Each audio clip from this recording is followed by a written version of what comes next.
Praise the Lord. സന്തോഷമുള്ളവർ കരങ്ങൾ ഉയർത്തി ദൈവത്തെ മഹത്വപ്പെടുത്തിയേ. ഹല്ലേലൂയ, സ്തോത്രം. ദൈവത്തിൻ്റെ സാന്നിധ്യത്തിൻ്റെ കീഴിലാണ് എന്ന ബോധ്യമുള്ളവർ ഒന്ന് പ്രതികരിച്ച് ഒരു ഹല്ലേലൂയ പറഞ്ഞോ, ഒന്ന് കരങ്ങൾ അടിച്ചോ, ഒന്ന് ചിരിച്ചോ. Praise God, hallelujah. നിങ്ങളുടെ ആ ഒരു ബോധ്യത്തിനെ ഓർത്ത് ഞാൻ സ്തോത്രം ചെയ്യുന്നു. ഞാൻ എന്തിനാ ഇതൊക്കെ ചെയ്യിക്കുന്നതെന്നറിയാവോ? നിങ്ങൾ ആക്റ്റീവായിട്ടിരിക്കാൻ വേണ്ടിയിട്ടാണ്.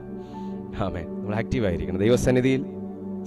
അത് ഞാൻ പറഞ്ഞതിനകത്തൊരു ദൂതുണ്ടേ, അത് കർത്താവ് കണക്ട് ചെയ്തു. അപ്പോൾ ഞാനെന്ന് ആദ്യം അത് പറയാം അല്ലേ, അത് പറഞ്ഞിട്ട് ദൈവം തന്ന വചനത്തിലേക്ക് പോകാം. ഗെത്സമനെ കുറിച്ച് നമുക്ക് എല്ലാവർക്കും അറിയാമല്ലോ. ഗെത്സമനെ നമുക്ക് പറയുമ്പോൾ സുഖമുള്ളൊരു സ്ഥലം, പരിചയമുള്ളൊരു സ്ഥലം. എന്നാൽ ഗെത്സമനെ എന്ന സ്ഥലം പ്രാർത്ഥനയ്ക്ക് മറുപടി കിട്ടാൻ വൈകിയൊരു സ്ഥലവും കൂടെയാണ്. ഗെത്സമനെ എന്ന സ്ഥലം പ്രാർത്ഥനയ്ക്ക് മറുപടി കിട്ടാൻ വൈകിയൊരു സ്ഥലവും കൂടെയാണ്. ഞാൻ പ്രത്യേകിച്ച് ഫോർമാലിറ്റീസ് ഒന്നും ഇല്ലാതെ ഡയറക്റ്റായിട്ട് ദൈവവചനത്തിലേക്ക് തന്നെ പ്രവേശിക്കുകയാണ് കേട്ടോ. ഞാൻ പറഞ്ഞല്ലോ, എനിക്ക് ഒരു മിനിറ്റ് പോലും പാഴാക്കാനില്ല. അപ്പോൾ ഇതാർക്കാണ് ഈ മറുപടി വൈകിയെന്നറിയാവോ? ദൈവപുത്രനാണ് മറുപടി വൈകിയത്. നമ്മൾ മർക്കോസിന്റെ സുവിശേഷം വായിക്കുമ്പോൾ നമുക്കതറിയാൻ പറ്റും. ചാപ്റ്റർ ഒന്നും ഞാൻ പറയുന്നില്ല. ആ ഒരു തീം മാത്രം ഞാൻ പറഞ്ഞിട്ട് ദൈവം എന്നെ ഏൽപ്പിച്ച വചനത്തിലേക്ക് ഞാൻ പോവാം. ഗെത്സമനെ പ്രാർത്ഥനയ്ക്ക് മറുപടി കിട്ടാത്ത സ്ഥലമല്ല, പ്രാർത്ഥനയ്ക്ക് മറുപടി വൈകിയ ഒരു സ്ഥലം കൂടെയാണ്. കാരണം യേശു കർത്താവിന്റെ നിര്യാണ സമയം അടുത്തപ്പോൾ കർത്താവ് പത്രോസ്, യോഹന്നാൻ, യാക്കോബിനെ കൂട്ടി പതിവ് പോലെ താൻ ആ തോട്ടത്തിലേക്ക് പ്രവേശിച്ചിട്ട് അവരോട് പറഞ്ഞു, നിങ്ങളിവിടെ 1 മണിക്കൂർ നേരം ഉണർന്നിരുന്ന് പ്രാർത്ഥിക്കണം എന്ന് പറഞ്ഞിട്ട് ഒരു കല്ലേറ് ദൂരം വാങ്ങിപ്പോയി യേശു പ്രാർത്ഥിക്കാൻ തയ്യാറായി. എന്നാൽ വരുവാനുള്ള കാര്യങ്ങളെക്കുറിച്ച് മനസ്സിലാക്കിയ യേശു കർത്താവിന് മുൻപോട്ട് പോകുമ്പോൾ താൻ തന്നെ അറിയാതെ മുട്ടിടിച്ച് ആ ഭാരം കൊണ്ട് മുട്ടിടിച്ച് വീണ് കരഞ്ഞ് താൻ പ്രാർത്ഥിച്ചിട്ടും മറുപടി ഉണ്ടായില്ല. ഹല്ലേലൂയ, മറുപടി ഉണ്ടായില്ല.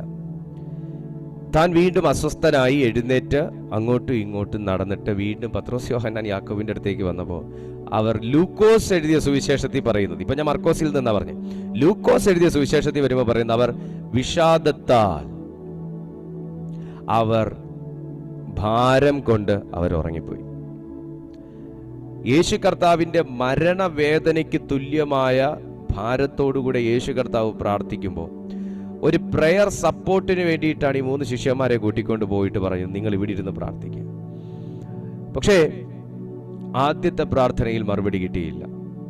രണ്ടാമത്തെ പ്രാർത്ഥന വീണ്ടും ഇവരെ തട്ടി ഉണർത്തിയിട്ട്, 1 നാഴിക നേരം നിങ്ങൾക്ക് ഉണർന്നിരുന്ന് പ്രാർത്ഥിക്കാൻ കഴിയത്തില്ലേ എന്ന് പറഞ്ഞ് യേശു രണ്ടാമതും ചെന്ന് അതിശ്രദ്ധയോടെ പ്രാർത്ഥിച്ചു എന്ന് പറയുന്നു. അതുകൊണ്ട് തന്നെ അവന്റെ വിയർപ്പുകൾ നിലത്തു വീഴുന്ന വലിയ രക്തത്തുള്ളികളായി മാറി എന്ന് പറഞ്ഞു. അതിശ്രദ്ധ, ആ ഒരു കോൺസെൻട്രേഷനെയാണ് കാണിക്കുന്നത്. അത്രയും ശ്രദ്ധയോടെ സകല വെയിനുകളും നുറുങ്ങിയുള്ളൊരു പ്രാർത്ഥന എന്ന് വെച്ചാൽ കർത്താവിൻ്റെ ശരീരം മാത്രമല്ല, ആത്മാവ് മാത്രമല്ല, തൻ്റെ സകല ശരീരങ്ങളും നാഡി ഞരമ്പുകൾ പോലും ആ പ്രാർത്ഥനയ്ക്ക് വേണ്ടി താൻ ഏകീകരിച്ചു കൊണ്ടുവന്നുള്ള അതിശ്രദ്ധയോടെ പ്രാർത്ഥിച്ചു എന്ന് വചനം പറയുന്നു. അപ്പൊ അത്രയും തൻ്റെ ശരീരവും മനസ്സും ചിന്തകളും എല്ലാം തന്നെ ഒരുക്കത്തോടുകൂടെ പ്രാർത്ഥിച്ചു. എന്നിട്ടും രണ്ടാമത് മറുപടി ഉണ്ടായില്ല. രണ്ടാമത് കർത്താവ് വീണ്ടും അസ്വസ്ഥപ്പെട്ട് മൂന്നാമത് പോയി രണ്ടാമത് പ്രാർത്ഥിക്കുമ്പോൾ വചനം പറയുന്നത് ഇങ്ങനെയാണ്, സ്വർഗത്തിൽ നിന്നൊരു ദൂതൻ ഇറങ്ങി അവനെ ശക്തിപ്പെടുത്താൻ. എൻ്റെ ചിന്ത ഇതാണ്, ദൈവപുത്രന് കർത്താവായ യേശു ക്രിസ്തുവിന് ഇത്രയും നാളും പരിചയമുള്ള എന്താന്ന് ചോദിച്ചാൽ, മുട്ടുകുത്തുമ്പോൾ പിതാവ് അവിടെ ഇറങ്ങും.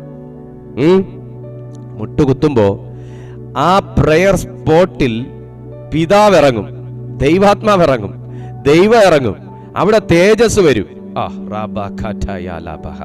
പക്ഷേ ഇപ്പോഴത്തെ ഈ അവസ്ഥയിൽ ഒരു ദൂതനാണ് വിസിറ്റ് ചെയ്യുന്നത്.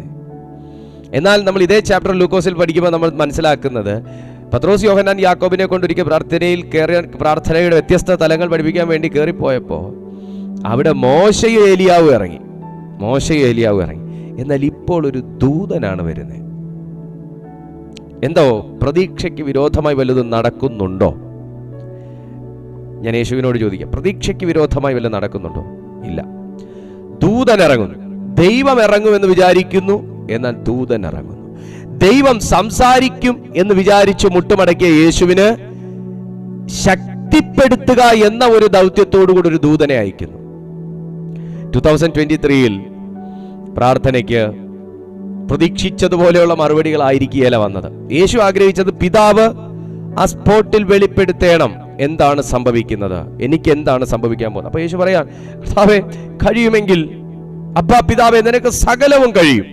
ആ വചനം യേശു പറയുന്നത്, അബ്ബാ പിതാവേ നിനക്ക് സകലവും കഴിയുമെങ്കിൽ ഈ പാനപാത്രം എങ്കിൽ നിന്ന് നീങ്ങിപ്പോകട്ടെ, ഈ പാനപാത്രം എങ്കിൽ നിന്ന് നീങ്ങിപ്പോകട്ടെ. എങ്കിലും പിതാവേ ഞാൻ ഇച്ഛിക്കുന്നതല്ല, നിന്റെ ഹിതം പോലെ നടക്കണം. എത്ര പേർക്ക് പറയാൻ പറ്റും, എൻ്റെ ഇച്ഛകളൊക്കെ ഒത്തിരി ഉണ്ടായിരുന്നു കർത്താവേ, കഴിഞ്ഞ ഒരു വർഷം കൊണ്ട് എൻ്റെ ഇച്ഛകളൊക്കെ ഒത്തിരി ഉണ്ടായിരുന്നു. എന്നാൽ ഈ പുതുവർഷത്തിലേക്ക് ഞാൻ പ്രവേശിക്കുമ്പോൾ എൻ്റെ നാഥ, എൻ്റെ ഹിതമല്ല, എൻ്റെ ഇച്ഛയല്ല, എൻ്റെ ഡിസിഷൻസ് അല്ല, അങ്ങയുടെ ഹിതം പോലെ, അങ്ങയുടെ ഹിതം പോലെ, അങ്ങയുടെ ഹിതം പോലെ എൻ്റെ ജീവിതത്തിൽ നടക്കട്ടെ.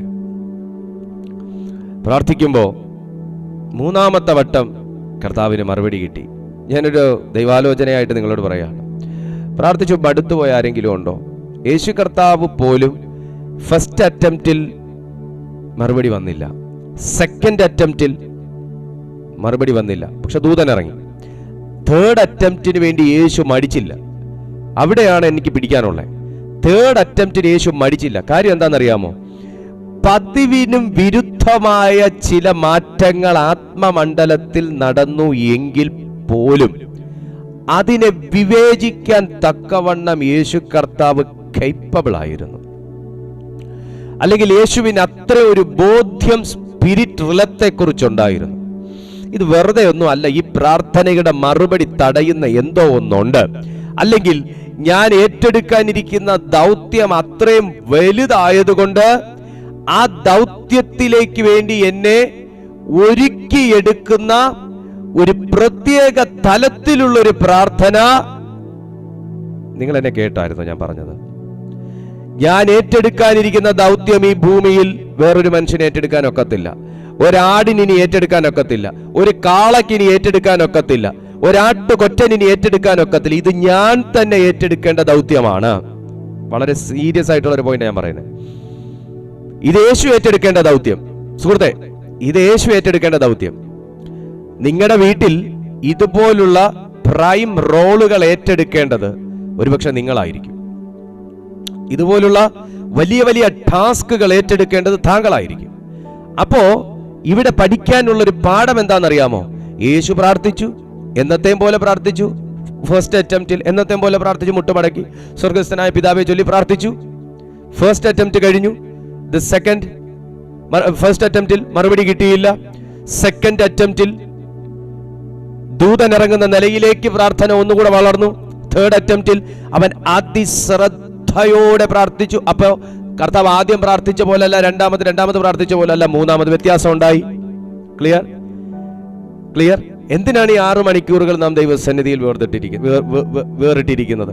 എല്ലാ തിരക്കുകളും മാറ്റിവെച്ച്, എല്ലാ ആഗ്രഹങ്ങളും മാറ്റിവെച്ച്, ചിലർ ഭക്ഷണം പോലും വേണ്ടാന്ന് വെച്ച്, വെള്ളം പോലും വേണ്ടാന്ന് വെച്ച് എന്തിനാണ് ദൈവസന്നിധിയിൽ മാറിയിരിക്കുന്നത്? കഴിഞ്ഞ ദിവസത്തെ പോലെ പ്രാർത്ഥിച്ചാൽ പോരാ. ഈ വർഷം തുടക്കത്തിൽ പ്രാർത്ഥിച്ച പോലെ പ്രാർത്ഥിച്ചാൽ പോരാ. 2021 പ്രാർത്ഥിച്ച പോലെ പ്രാർത്ഥിച്ചാൽ പോരാ. ഫസ്റ്റ് അറ്റംപ്റ്റിൽ ഉള്ള പ്രയർ അല്ല സെക്കൻഡ് അറ്റംപ്റ്റ്, അതല്ല തേർഡ് അറ്റംപ്റ്റ്. മൂന്നാമത്തെ പ്രാർത്ഥനയിൽ, മൂന്നാമത്തെ സെഷനിൽ യേശുവിന്റെ ടൈം വെളിപ്പെട്ടു. മറഞ്ഞിരുന്നതെല്ലാം യേശുവിന് വെളിപ്പെട്ടു. ഞാൻ ആത്മാവിൽ ഈ ദൂത് നിങ്ങൾക്ക് കൈമാറിയിട്ട് കർത്താവ് തന്ന വചനത്തിലോട്ട് കയറാൻ പോവാം. നിന്റെ മുമ്പിൽ പ്രാർത്ഥിക്കാത്തത് കൊണ്ടല്ല, യേശുവിനെ സംബന്ധിച്ച് പറയുകയാണെങ്കിൽ അഭിഷേകത്തിന്റെ കുറവല്ല, പ്രാർത്ഥനയുടെ അളവിലെ കുറവല്ല, പ്രാർത്ഥിക്കാത്ത പ്രശ്നമല്ല. നിങ്ങൾ എന്നെ കേൾക്കുന്നുണ്ടോ? നിങ്ങൾ ശ്രദ്ധിക്കുന്നുണ്ടോ? പ്രാർത്ഥിക്കാത്ത പ്രശ്നമല്ല. ആമേൻ. ബൈബിൾ വായിക്കാത്ത പ്രശ്നമല്ല. ആണോ? അല്ല. ആത്മാവിൽ ജീവിക്കാത്തതിന്റെ പ്രശ്നമല്ലാണോ? അല്ല. പിന്നെന്താ?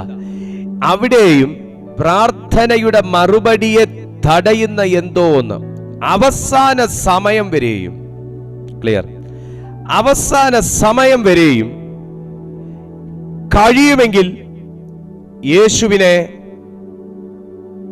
ഈ ക്രൂശ് മരണത്തിൽ നിന്ന് ഒഴിവാക്കി കളയാൻ സാത്താൻ ശ്രമിച്ചു.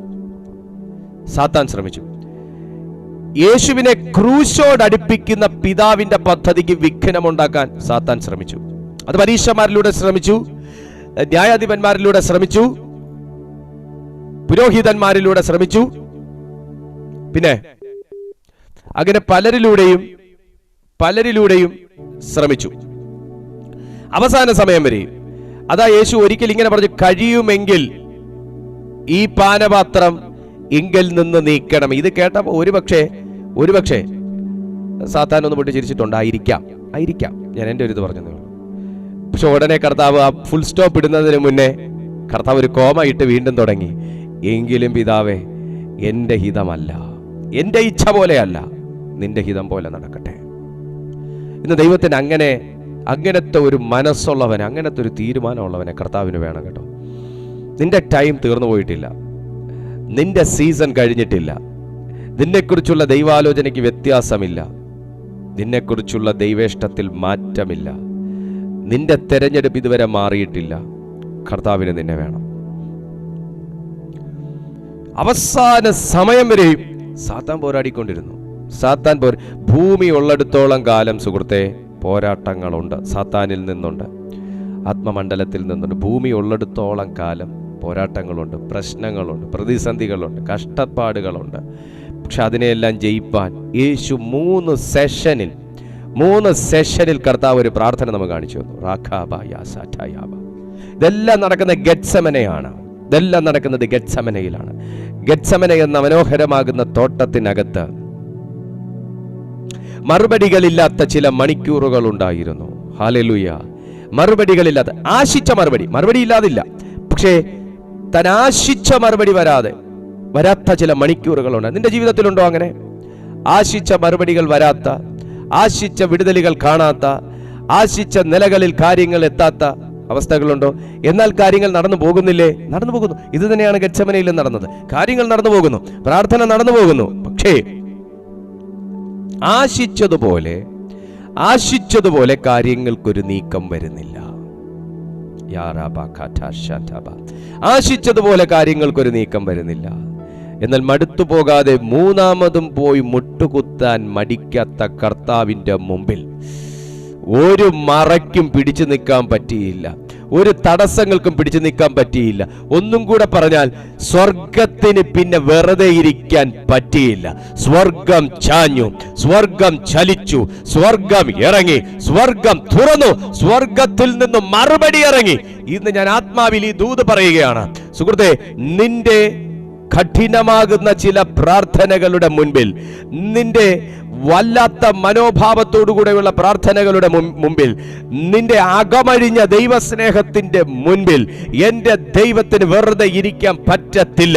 നിന്റെ അകമഴിഞ്ഞ ദൈവാശ്രയത്വത്തിന്റെ മുമ്പിൽ സ്വർഗത്തിന് പിടിച്ചു നിൽക്കാൻ പറ്റത്തില്ല. നിന്റെ ഉള്ളു തുറന്നുള്ള പ്രാർത്ഥനയുടെ മുൻപിൽ സ്വർഗത്തിന് മറുപടികൾ വെളിപ്പെടുത്താതിരിക്കാൻ കഴിയത്തില്ല. അവൻ ചാഞ്ഞിറങ്ങും, അവൻ തുറന്നു വരും, അവൻ നിന്റെ മുമ്പിൽ വെളിപ്പെടും. എല്ലാ പ്രാവശ്യവും ദൂതനല്ല ഇറങ്ങുന്നേ, എല്ലാ പ്രാവശ്യവും മറുപടി ചോദിക്കുമ്പോൾ ശക്തിപ്പെടുത്തലല്ല തരുന്നേ. നിന്റെ മുമ്പിൽ ദൈവം മറുപടിയുമായി ഇറങ്ങാൻ പോകുന്നു. ഹല്ലേലൂയ.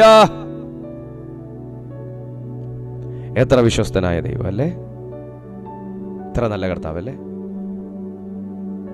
മറുപടിയുമായി എഴുന്നേറ്റ യേശു. അതാണ് ഗെത്സമനെ കുറിച്ച് കഴിഞ്ഞ ദിവസം ഞാൻ വായിച്ചോന്ന് വെച്ചാൽ ഞാനിതൊരു ചർച്ചിൽ പ്രസംഗിച്ചുകൊണ്ട് നിന്നപ്പോൾ കർത്താവ് എനിക്ക് തന്നൊരു റെവലേഷനാണ്. അതുകൊണ്ട് നമ്മുടെയൊക്കെ ജീവിതത്തിൽ ഇതുപോലുള്ള ഗെത്സമനകൾ ഉണ്ടെങ്കിൽ, പ്രാർത്ഥിക്കാൻ ഏൽപ്പിക്കുന്നവർ ഉറങ്ങിയാലും പ്രാർത്ഥിക്കാൻ ഏൽപ്പിക്കുന്നവരില്ലേ, പ്രാർത്ഥിച്ചോണേ, ഈ വിഷയം വെച്ചൊന്ന് പ്രാർത്ഥിച്ചോണേ, നിങ്ങളുടെ ഉപവാസത്തിൽ ഇതും കൂടെ ഒന്ന് പറയണേ. എന്ന് പറഞ്ഞ് പ്രാർത്ഥിക്കാൻ ഏൽപ്പിച്ചവർ ഉറങ്ങിയാലും കർത്താവ് ഉറങ്ങത്തില്ല കേട്ടോ. പ്രാർത്ഥിക്കാൻ നീ തയ്യാറാണെങ്കിൽ നിന്റെ മുമ്പിൽ വാതിൽ തുറക്കൂ എന്ന് പറയുന്നതിനേക്കാൾ എനിക്ക് കുറച്ചുകൂടി ഇഷ്ടം സ്വർഗത്തിൻ്റെ കവാടം നിന്റെ മുമ്പിൽ തുറക്കും. ആമേൻ. സ്വർഗത്തിൻ്റെ കവാടം നിന്റെ മുമ്പിൽ തുറക്കും. ഇനി ഞാൻ കർത്താവിനെ ഏൽപ്പിച്ച വചനത്തിലേക്ക് പ്രവേശിക്കുകയാണ്. ഞാൻ ഈ ഇങ്ങനെ ഇരുന്നപ്പോൾ പെട്ടെന്ന് എൻ്റെ ഉള്ളത്തിൽ അങ്ങനെ ഒരു ചിന്ത വന്നതാണ്. മേ ബി ഇത് ശരിക്കും പറഞ്ഞാൽ ഒത്തിരി പേരുടെ ജീവിതത്തിൽ ഈ ഒരു മെസ്സേജ് ആവശ്യമാണ്. ഞാൻ ഇത്രയും പറഞ്ഞ ഈ ഒരു മെസ്സേജ് ആവശ്യമാണ്. കാരണം നമ്മളൊക്കെ ദൈവസന്നിധിയിൽ ഇപ്പോൾ ഇന്ന് നമ്മളൊരു 6 മണിക്കൂറുകൾ ദൈവസന്നിധിയിൽ ഇരിക്കുന്നു. സുഹൃത്തെ, ഒരുപക്ഷെ നീ ആശിച്ചതുപോലുള്ളൊരു മറുപടി 6 മണിക്കൂറിൽ വെളിപ്പെട്ടില്ലെങ്കിൽ പോലും കാര്യങ്ങൾക്കൊരു മൂവ്മെന്റ് നടക്കും. പക്ഷെ നീ മടുത്തു പോകരുത്. 6 മണിക്കൂർ ഒരു വിടുതലിന് വേണ്ടി ദൈവസന്നിധിയിൽ ഇരിക്കുന്നു എന്ന ഒരു മനോഭാവത്തെക്കാൾ 6 മണിക്കൂർ ആ ചിറകിൻ്റെ അടിയിൽ ഇരിക്കാൻ ഒരു ഭാഗ്യം ദൈവം എനിക്ക് തന്നില്ലേ, അത് വെറുതെ എന്തായാലും ഇരുത്തത്തില്ലല്ലോ എന്നൊരു ബോധ്യം നമുക്കുണ്ടായാൽ നമ്മുടെ ജീവിതം അനുഗ്രഹിക്കപ്പെടും. നമ്മുടെ ആത്മീയ ജീവിതം അനുഗ്രഹിക്കപ്പെടും. ആത്മീയ ജീവിതത്തിലെ അനുഗ്രഹത്തെക്കുറിച്ച് ഞാൻ എപ്പോഴും നിങ്ങളോട് പറയാറുള്ളതാണ്. അത് ദൈവമക്കളെ, ഈ പിടിച്ചു വാങ്ങലുകളേക്കാൾ നൽകലുകൾക്കൊരു സൗന്ദര്യമുണ്ട്. പിടിച്ചു വാങ്ങലുകളേക്കാൾ പിടിച്ചു വാങ്ങണം. ആരുടെ എന്നറിയാമോ? സാത്താന്റെ കയ്യിൽ നിന്ന്. ദൈവത്തിങ്കൽ നിന്ന് നൽകുമ്പോൾ, നമുക്ക് തരുമ്പോൾ എന്തായാലും കർത്താവ് അളന്നു കുറച്ച് തരത്തില്ല എന്ന് എല്ലാവർക്കും അറിയാം. ദൈവം നമ്മുടെ മേൽ അത് നൽകുമ്പോൾ അതിനൊരു ഭയങ്കര സൗന്ദര്യമുണ്ട്. അതാണ് നമ്മൾ ഈ ദൈവസന്നിധി ചേർന്നിരിക്കുകയും പാടുകയും പ്രാർത്ഥിക്കുകയും സാക്ഷ്യം പറയുകയും നമ്മളാൽ പറ്റുന്ന പോലെ ദൈവത്തെ പ്രൈസ് ചെയ്യുമ്പോൾ ദൈവം നമുക്ക് മേൽ പകരുന്ന ദൈവത്തിനൊരു സ്നേഹം വരും. ഹല്ലേലൂയ, സ്തോത്രം. അറിഞ്ഞ് ചെയ്യുക, ഞാൻ ആരുടേതാണെന്ന് അറിഞ്ഞ് ചെയ്യുക. ഹല്ലേലൂയ. കഴിഞ്ഞ ഇന്ന് മോർണിംഗ് നടന്നൊരു കാര്യം ഞാൻ നിങ്ങളോട് പറഞ്ഞ നേരെ വചനത്തിലോട്ട് പ്രവേശിക്കുക. ഇന്ന് മോർണിംഗ് നടന്നൊരു കാര്യം. ഇന്ന് രാവിലെ എൻ്റെ കയ്യിൽ എൻ്റെ ഇളയ മകൻ ഇരിക്കുമായിരുന്നു. അപ്പം ഞാൻ എന്താ ചെയ്തേ, എൻ്റെ ചെരുപ്പ് ജസ്റ്റ് കാലുകൊണ്ട് തന്നെ ചെരുപ്പൊന്ന് കയറ്റി ഇങ്ങനെ ഇട്ടു. അപ്പോൾ കയറ്റിയിട്ടു. അതിൻ്റെ സ്ട്രാപ്പ് ഇടാനോ ഒന്നും ഞാൻ നിന്നില്ല. അങ്ങനെ മതി എന്നോർത്ത്. കാരണം എനിക്ക് അവനെ വെച്ചുകൊണ്ട് കുനിഞ്ഞതിടുക ബുദ്ധിമുട്ടാണ്. പക്ഷെ ഞാൻ കംഫർട്ടബിളാണ്, അതുകൊണ്ട് എനിക്ക് പ്രശ്നമില്ല. പക്ഷേ പെട്ടെന്ന് എൻ്റെ കാലിൽ അങ്ങനെയാണ് എന്നറിഞ്ഞ എൻ്റെ മകൾ, എൻ്റെ മൂത്ത മോള് പെട്ടെന്ന് വന്ന് അപ്പം നടക്കല്ലേ എന്ന് പറഞ്ഞ് പെട്ടെന്ന് അവൾ ആ സ്ട്രാപ്പ് അങ്ങ് പിടിച്ചിങ്ങനെ ഒട്ടിച്ചു വെച്ചു. എന്ന് വെച്ചാൽ കുറച്ചുകൂടി ഞാൻ കംഫർട്ടബിൾ ആയിക്കോട്ടെ, ഇനി അത് ഒരു പ്രശ്നം എനിക്ക് ആകണ്ട, കുഞ്ഞു കയ്യിലിരിക്കുമല്ലേ. പക്ഷെ അവൾക്കൊരു 6-7 വയസ്സാണുള്ളത്.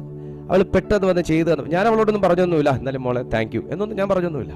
പക്ഷെ ഞാനിങ്ങനെ ചിന്തിച്ചു, അത്രയും ശ്രദ്ധയോടെ അവൾ അത് ചെയ്ത് തന്നുവല്ലോ എന്ന് തോന്നിയപ്പോൾ അവൾ ഇനി എന്നോടൊരു ചോക്ലേറ്റ് മേടിച്ച് തരാമോ എന്ന് ചോദിക്കണ്ട.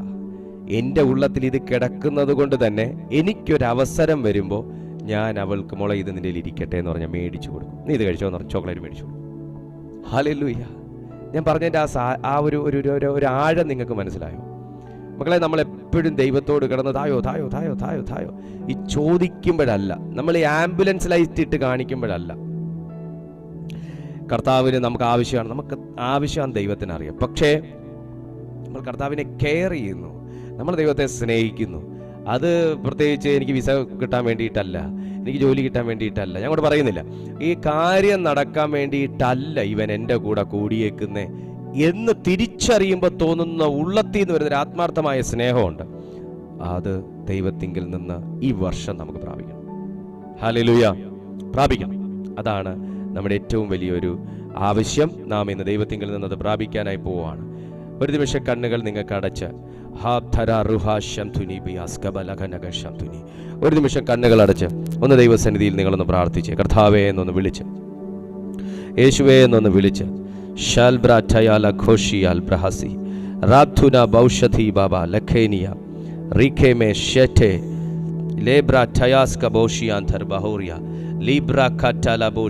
ഒന്ന് പ്രാർത്ഥിച്ചേ ദൈവമക്കൾ, എല്ലാവരും ഒന്ന് പ്രാർത്ഥിച്ചേ. Shalbra kanta bro shantaya la boro hosa labtas kebra hataya shantaya ba റീബാബാബ ശംധുനിബി റീബൽ ഖബാനിയ ദൈവ കൃപാലബ അംധുനിബി ശംധുനിയ. Jesus. Amen. Glory to God. അപ്പോസ്തല പ്രവൃത്തികൾ അതിന്റെ 14-ാമത്തെ അധ്യായം അതിന്റെ 21 മുതൽ 23 വരെയുള്ള വാക്യങ്ങൾ ഒന്ന് വായിച്ച് നമുക്കതിനെക്കുറിച്ച് അല്പമായി ഒന്ന് ചിന്തിച്ച് നമുക്ക് വീണ്ടും പ്രാർത്ഥനയിലേക്ക് പ്രവേശിക്കാം. അപ്പോസ്തല പ്രവൃത്തികൾ 14-ാമത്തെ അധ്യായം അതിന്റെ 21 മുതൽ 23 വരെയുള്ള അനുഗ്രഹിക്കപ്പെട്ട തിരുവെഴുത്തുകൾ.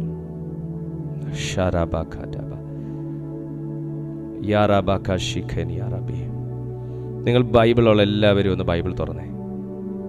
എല്ലാ ദൈവമക്കളും ഒന്ന് ബൈബിൾ തുറന്നേ. വായിച്ചേ.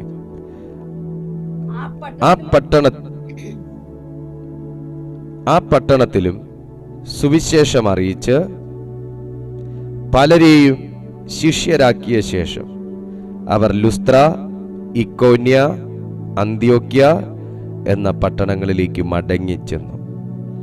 വിശ്വാസത്തിൽ നിൽക്കണം എന്നും നാം അനേകം കഷ്ടങ്ങളിൽ കൂടി ദൈവരാജ്യത്തിൽ കടക്കേണ്ടതാകുന്നു എന്നും പ്രബോധിപ്പിച്ച് ശിഷ്യന്മാരുടെ മനസ്സ് ഉറപ്പിച്ചു പോന്നു. അവർ സഭതോറും അവർക്ക് മൂപ്പന്മാരെ നിയമിക്കുകയും ഉപവസിച്ചും പ്രാർത്ഥിച്ചും കൊണ്ട് തങ്ങൾ വിശ്വസിച്ച കർത്താവിങ്കൽ അവരെ ഭരമേൽപ്പിക്കുകയും ചെയ്തു. നിങ്ങൾ എത്ര പേർ കേൾക്കുന്നുണ്ട്? ഈ വാക്യം തന്നെ ആരെങ്കിലും ഒരാൾ മാത്രം, ബാക്കി എല്ലാവരും മൈക്ക് അൺമ്യൂട്ട് ചെയ്യരുത്. വായിക്കുന്ന ഒരാൾ മാത്രം അൺമ്യൂട്ട് ചെയ്ത് ഒരാൾ എനിക്ക് ഈ വാക്യം ഒന്ന് വായിച്ച് കേൾപ്പിച്ചേ. ആ പട്ടണത്തിലും സുവിശേഷം അറിയിച്ച് പലരെയും ശിഷ്യരാക്കിയ ശേഷം അവർ ലുസ്ത്ര, ഇക്കോന്യ, അന്ത്യോക്യ എന്ന പട്ടണങ്ങളിലേക്ക് മടങ്ങിച്ചെന്നു. വിശ്വാസത്തിൽ നിലനിൽക്കണം എന്നും നാം അനേകം കഷ്ടങ്ങളിൽ കൂടി ദൈവരാജ്യത്തിൽ കടക്കേണ്ടതാകുന്നു എന്നും പ്രബോധിപ്പിച്ച് ശിഷ്യന്മാരുടെ മനസ്സ് ഉറപ്പിച്ചു പോന്നു. അവർ സഭതോറും അവർക്ക് മൂപ്പന്മാരെ നിയമിക്കുകയും ഉപവസിച്ചും പ്രാർത്ഥിച്ചും കൊണ്ട് തങ്ങൾ വിശ്വസിച്ച കർത്താവിങ്കൽ അവരെ ഭരമേൽപ്പിക്കുകയും ചെയ്തു. തങ്ങൾ വിശ്വസിച്ച കർത്താവിങ്കൽ അവരെ ഭരമേൽപ്പിക്കുകയും ചെയ്തു. ദൈവത്തിന്റെ കയ്യിലേക്ക് ഒരു വിഷയത്തെ കൊടുക്കുന്നതിന് മുൻപ് അവർ ചെയ്ത കർമ്മം എന്തായിരുന്നു?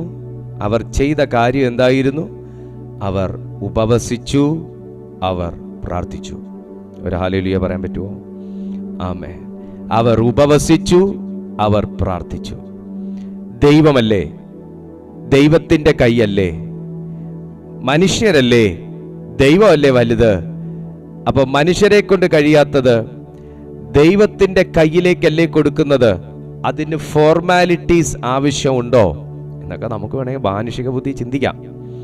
പക്ഷേ വേദപുസ്തകം പറയുന്നു, വിശുദ്ധ ബൈബിൾ സാക്ഷ്യപ്പെടുത്തുന്നു, അപ്പോസ്തലന്മാർ ചെയ്തിരിക്കുന്നു, അഭിഷിക്തന്മാർ ചെയ്തിരിക്കുന്നു. കർത്താവിന്റെ കൈകളിലേക്ക് കൊടുക്കുന്നതിന് മുൻപേ അവർ ഉപവസിച്ചു, അവർ പ്രാർത്ഥിച്ചു. ഹല്ലേലൂയ. എല്ലാറ്റിൻ്റെയും അവസാനമാണ് ദൈവകരങ്ങളിലേക്ക് കാര്യങ്ങൾ ഭരമേൽപ്പിക്കുന്നത്. ഈ ലോകത്തിൽ ഏതൊരു മനുഷ്യനും അങ്ങനൊരു റോളുണ്ട്. ഈ ലോകത്തിൽ ഏതൊരു മനുഷ്യനും അങ്ങനൊരു കർത്തവ്യമുണ്ട്. ദൈവകരങ്ങളിലേക്ക് എന്തെങ്കിലും ഒന്ന് ഏൽപ്പിക്കുന്നതിന് മുൻപേ ഇതായിരിക്കുന്നു എൻ്റെ വിഷയങ്ങളുടെ ഭാണ്ഡക്കെട്ട്, പിടിച്ചോണം, താഴെ പോകരുത്, സമയാസമയം കാര്യങ്ങൾ ചെയ്തു തന്നേക്കണം എന്ന് പറയുന്ന മൂഢ മനോഭാവത്തിൽ നിന്ന് ഒരാത്മീയ പക്വതയിലേക്ക് ഒരു വ്യക്തി കയറി വരുന്നു എങ്കിൽ അവനിത് ചെയ്യും. അവന്റെ ഉപവാസത്തിലും പ്രാർത്ഥനയിലും കുറവുണ്ടാകുകയില്ല. ഒരാമേൻ പറയാൻ പറ്റുമോ? ഇന്ന് നാം ഈ 6 മണിക്കൂറുകൾ ദൈവസന്നിധിയിൽ വേർതിരിഞ്ഞിരിക്കുമ്പോൾ പ്രത്യേകിച്ച് ഒരു പണി ഇല്ലാഞ്ഞിട്ടല്ല, നമുക്കൊരു 2 മണിക്കൂർ പ്രാർത്ഥന വെച്ചാൽ ബാക്കി എനിക്കൊരു 1.5 മണിക്കൂറോ 2 മണിക്കൂറോ എനിക്ക് കിടന്നുറങ്ങാം, ശേഷം എഴുന്നേറ്റ് എനിക്ക് ബാക്കി കാര്യങ്ങൾ ചെയ്യാം, വേണമെങ്കിൽ വൈകുന്നേരം ഒരു മീറ്റിംഗും കൂടെ എനിക്ക് വെക്കാം, അങ്ങനെയൊക്കെ ചെയ്ത് കാര്യങ്ങൾക്കകത്തൊരു പൂർണ്ണതയൊക്കെ വരുത്താം. പക്ഷേ ഇടവേളകളില്ലാതെ എന്തുകൊണ്ട് 6 മണിക്കൂറുകൾ ദൈവസന്നിധിയിൽ ഇങ്ങനെ തന്നെ ഇരിക്കുന്നു എന്ന് ചോദിച്ചാൽ, ഇത് എന്നോട് ദൈവത്തിന്റെ ആത്മാവ് പറഞ്ഞിരിക്കുന്ന ഒരു കാര്യമാണ്. ബോധ്യം എത്ര പേർക്കുണ്ട്? ഉപവസിക്കാനും പ്രാർത്ഥിക്കാനും ദൈവം തന്നിരിക്കുന്ന ഒരു കൃപയെ നീ കുറയ്ക്കുകയല്ല, അത് നീ വർദ്ധിപ്പിക്കുകയാണ് വേണ്ടത്. Praise to Jesus, hallelujah. ഉപവസിക്കാനും പ്രാർത്ഥിക്കാനും ദൈവം തന്നിരിക്കുന്ന അവസരങ്ങളെ നീ നഷ്ടപ്പെടുത്തുകയല്ല വേണ്ടത്, അത് പരമാവധി അതിന്റെ ഒപ്റ്റിമം ലെവലിൽ നീ അതിനെ യൂട്ടിലൈസ് ചെയ്യുകയാണ് വേണ്ടത്. ഉപവസിക്കാനും പ്രാർത്ഥിക്കാനും ദൈവം തയ്യാറാക്കിയിരിക്കുന്ന അവസരങ്ങളെ നിങ്ങൾ ഉപയോഗിക്കുകയാണ് വേണ്ടത്. അപ്പൊ സഭയില്ലാത്തവരല്ല പ്രാർത്ഥിച്ചത്, സഭയുടെ ഇൻചാർജ് എടുക്കാൻ വേണ്ടി മൂപ്പന്മാരില്ലാത്തവരല്ല പ്രാർത്ഥിച്ചത്. ഇനി ഒരു സഭ ഏറ്റെടുക്കാൻ മൂപ്പൻ ഇല്ലല്ലോ എന്ന വിഷയത്തിന് വേണ്ടിയിട്ടുമല്ല ഉപവസിച്ചത്. അവർ ലുസ്ത്രയിലും എവിടെ അവർ ലുസ്ത്രയിലും ഇക്കോന്യയിലും അന്ത്യോക്യയിലും ഒക്കെ ചെന്ന് അവിടെയെല്ലാം സഭ സ്ഥാപിച്ച് അവിടെ എല്ലാ സഭയിൽ ഓരോ മൂപ്പന്മാരെ ആക്കി കഴിഞ്ഞതിന് ശേഷം ഈ ആക്കിയ മൂപ്പന്മാരെയും ആ സഭയെയും അവിടുത്തെ വിശ്വാസികളെയും ഓർത്ത് ദൈവസന്നിധിയിൽ പ്രാർത്ഥിക്കുകയും അവിടുത്തെ ശിഷ്യന്മാരുടെ മനസ്സിനെ ഉറപ്പിക്കുകയും ഇനി ഈ പറഞ്ഞ ഉറപ്പും അവർക്ക് കൊടുത്ത വചനവും ദൂതും കൂടെ ചേർത്ത് ഒരുമിച്ച് ദൈവസന്നിധിയിൽ കൊണ്ടുവന്ന് അവർ ഉപവസിച്ച് പ്രാർത്ഥിക്കുകയും ഏറ്റവും അവസാനം ഈ വിഷയം ദൈവകരങ്ങളിൽ ഏൽപ്പിക്കുകയും ചെയ്തു. ഹല്ലേലൂയ. ഏറ്റവും അവസാനം ഈ വിഷയം ദൈവകരങ്ങളിൽ ഏൽപ്പിക്കുകയും ചെയ്തു. നമ്മുടെ ചിന്ത ഇതാണ്, നമ്മുടെ പാർട്ട് നമ്മൾ ചെയ്യുന്നുണ്ടോ, അതോ സഭ സ്ഥാപിക്കുന്നത് മുതൽ മുഴുവൻ ഡ്യൂട്ടിയും കർത്താവിന്റെ കയ്യിൽ ഏൽപ്പിക്കുകയാണ് ചെയ്യുന്നത്? ചിന്തിക്കണം. വെറുതെ ആമേൻ പറയരുത്, ചിന്തിച്ചിട്ടേ പറയാവുള്ളൂ. പൗലോസ് അതുപോലെ തന്നെ ബർണബാസും ഇവർ രണ്ടുപേരും കൂടെ ചെന്നിട്ട് ഒരു മരച്ചോട്ടിൽ പോയി മാറിയിരുന്നിട്ട്, കർത്താവെ സഭ ഉണ്ടാവട്ടെ, അവിടെ മൂപ്പൻ വരട്ടെ, അവിടെ ജനം വരട്ടെ എന്ന് പറഞ്ഞ് വെറുതെ ഇരുന്ന് ബാക്കിയെല്ലാം കർത്താവ് ചെയ്തു, എല്ലാം ദൈവകരങ്ങളിലിരിക്കുന്നു, എല്ലാം ദൈവകരങ്ങളിലിരിക്കുന്നു, എല്ലാം ദൈവകരങ്ങളിലിരിക്കുന്നു എന്ന് പറഞ്ഞ് വിടുവാണോ ചെയ്തേ? അവർ ചെയ്യേണ്ട പാർട്ട് ചെയ്തിട്ട് ഏറ്റവും അവസാനം ദൈവകരങ്ങളിൽ കൊടുക്കുകയാണോ ചെയ്തേ? നിന്റെ പ്രവർത്തികൾ ശുഭമാകുന്നത് നിന്റെ റോളിൽ നീ വിശ്വസ്തനായിരിക്കുമ്പോഴാണ്. നിങ്ങളുടെ ജീവിതത്തിൽ ഒരു മുന്നേറ്റം ഉണ്ടാകുന്നത് മുന്നേറാൻ നിനക്കൊരു മനോഭാവം ഉള്ളപ്പോഴാണ്. നിന്റെ കർമ്മമേഖല അനുഗ്രഹിക്കപ്പെടുന്നത് നീ നിന്റെ കർമ്മത്തിൽ വിശ്വസ്തനായിരിക്കുമ്പോഴാണ്. നിന്റെ ഫിനാൻഷ്യൽ മേഖല അനുഗ്രഹിക്കപ്പെടുന്നത് നീ ഫിനാൻഷ്യൽ ട്രാൻസാക്ഷനിൽ നീ വിശ്വസ്തനായിരിക്കുമ്പോഴാണ്. നിന്റെ തലമുറകൾ അനുഗ്രഹിക്കപ്പെടുന്നത് നീ ഒരു നല്ല മാതൃകയായിരിക്കുമ്പോഴാണ്. നിന്റെ സഭ അനുഗ്രഹിക്കപ്പെടുന്നത് നീ ഒരു നല്ല കർത്താവായിരിക്കും, സഭയുടെ കർത്താവായിരിക്കുമ്പോഴാണ്. മീൻസ് നീ ഒരു നല്ല പാസ്റ്റർ ആയിരിക്കുമ്പോൾ, ഒരു നല്ല സിസ്റ്റർ ആയിരിക്കുമ്പോൾ, ഒരു പാസ്റ്റർ വൈഫായിരിക്കുമ്പോൾ, അല്ലെങ്കിൽ ഒരു നല്ല ശുശ്രൂഷകനായിരിക്കുമ്പോൾ, ഒരു നല്ല പ്രവാചകനായിരിക്കുമ്പോഴാണ്. ഇൻക്ലൂഡിങ് മീ, ഞാൻ എന്നോടും കൂടെ തന്നെയാണ് ഈ പറയുന്നത്. ദൈവം ഏൽപ്പിച്ചിരിക്കുന്ന ഏതൊരു മേഖലകളും അനുഗ്രഹിക്കപ്പെടുന്നത് ഏൽപ്പിച്ചിരിക്കുന്ന, അത് അല്പമായിക്കോട്ടെ, നിന്നെ ഒന്ന് പ്രാർത്ഥിക്കാനായിരിക്കും ഏൽപ്പിച്ചേക്കുന്നത്, അല്ലെങ്കിൽ ഒന്ന് ലീഡ് ചെയ്യാനായിരിക്കും ഏൽപ്പിച്ചേക്കുന്നത്, അല്ലെങ്കിൽ ഒന്ന് വോർഷിപ്പ് ചെയ്യാനായിരിക്കും ഏൽപ്പിച്ചേക്കുന്നത്, അല്ലെങ്കിൽ ഒന്ന് പ്രബോധിപ്പിക്കാനായിരിക്കാം ഏൽപ്പിച്ചേക്കുന്നത്. ഏൽപ്പിച്ചിരിക്കുന്ന കാര്യം, അല്ലെങ്കിൽ ഒരു ടീച്ചിങ്ങിനായിരിക്കാം ഏൽപ്പിച്ചേക്കുന്നത്, അല്ലെങ്കിൽ ഒരു ക്ലറിക്കൽ പോസ്റ്റിലായിരിക്കാം, അല്ലെങ്കിൽ ഒരു അക്കൗണ്ട്സിലായിരിക്കാം, അല്ലെങ്കിൽ അഡ്മിനിസ്ട്രേഷനിലായിരിക്കാം. വേറെവർ നീ എവിടായിരിക്കുന്നുവോ, നീ എന്ത് ഡ്യൂട്ടി ചെയ്യുന്നുവോ ആ ജോലിയിൽ നീ ഒരു അർപ്പണ മനോഭാവമുള്ളവനും ഏറ്റെടുത്തിരിക്കുന്ന കാര്യങ്ങളിൽ നീ വിശ്വസ്തനായിരിക്കുമ്പോഴും മാത്രമാണ് നീ അനുഗ്രഹിക്കപ്പെടുന്നത്. ഇവിടെ പൗലോസും ബർന്നബാസും ദൈവസന്നിധിയിൽ ഉപവസിച്ചതും പ്രാർത്ഥിച്ചതും കർത്താവിൻ്റെ കയ്യിൽ കൊടുത്തതും അവരുടെ പാർട്ട് ചെയ്യാഞ്ഞിട്ടല്ല. അവരുടെ പാർട്ട് ചെയ്യാതെ അയ്യോ അമ്മേ, നമ്മൾ നേരത്തെ പറഞ്ഞ പോലെ അബ്ബാ പിതാവേ നിനക്ക് സകലവും കഴിയും എന്ന് പറഞ്ഞ് എല്ലാം കൊണ്ട് കർത്താവിൻ്റെ തലമേൽ കൊണ്ട് വെച്ചു കൊടുക്കും അല്ല ചെയ്തേ. എല്ലാം കൊണ്ട് കർത്താവിൻ്റെ നിങ്ങൾ യേശുവിലേക്ക് ഒന്ന് നോക്കുക. ഞാൻ നിങ്ങളെ എപ്പോഴും കൂട്ടിക്കൊണ്ട് പോകുന്നൊരു സ്ഥലം അതാ. നിങ്ങൾ യേശുവിലേക്ക് നോക്ക്. സകല ദൈവത്വം ഒഴിവാക്കി അവിടെ വെച്ചിട്ട് വേഷത്തിൽ മനുഷ്യനായി ഭൂമിയിലേക്ക് വന്നു, ഓടി വന്നു. എവിടെ ക്രൂശ് എന്ന് പറഞ്ഞ് ക്രൂശിൽ നോക്കി ഓടിച്ച് ചാടി 3 ആണിക്ക് വേണ്ടി കടന്നു കൊടുക്കുകയാണോ ചെയ്തേ? അല്ല. കർത്താവ് ഈ ഭൂമിയിൽ വന്ന് 3.5 വർഷക്കാലം തനിക്ക് ചെയ്യാനുള്ള ശുശ്രൂഷകൾ താൻ ഒരു അപ്പനും അമ്മയ്ക്കും കീഴ്പ്പെട്ട് വളർന്നു. അതിനുശേഷം താൻ ഒരു റബ്ബിക്ക് കീഴ്പ്പെട്ട് വളർന്നു. അതിനുശേഷം താൻ ന്യായപ്രമാണം മുഴുവനും പഠിച്ചു. അതിനുശേഷം താൻ ശുശ്രൂഷയിലേക്ക് ഇറങ്ങി. യോഹന്നാന്റെ കൈക്കീഴിൽ സ്നാനമേറ്റു. നോക്കണം, നിങ്ങൾ ആ ഒരു ചാർട്ട് നോക്ക്. യേശുവിൻ്റെ വളർച്ച രീതി നോക്ക്. യേശു മിനിസ്ട്രിയിലേക്ക് ഇറങ്ങിയ രീതി നോക്ക്. യേശു കീഴ്പ്പെടേണ്ടടുത്ത് കീഴ്പ്പെട്ടു, ചെയ്യേണ്ടത് ചെയ്തു, അനുസരിക്കേണ്ടത് അനുസരിച്ചു, വിശ്വസ്തത ആചരിക്കേണ്ടത് വിശ്വസ്തത ആചരിച്ചു, സ്നാനമേൽക്കേണ്ടടുത്ത് സ്നാനമേറ്റു, പ്രാർത്ഥിക്കേണ്ടടുത്ത് പ്രാർത്ഥിച്ചു, അഭിഷേകം പ്രാപിക്കേണ്ടടുത്ത് അഭിഷേകം പ്രാപിച്ചു. ഇതൊന്നും കർത്താവ് ഈ നിയമം ഒന്നും വയലേറ്റ് ചെയ്തിട്ടില്ല. ഈ നിയമം ഒന്നും കർത്താവ് ബ്രേക്ക് ചെയ്തിട്ടില്ല. ഈ നിയമം ഒന്നും കർത്താവ് അമെൻഡ് ചെയ്തിട്ടുമില്ല. യേശു ചെയ്ത പാർട്ട് നിങ്ങൾ നോക്കുക.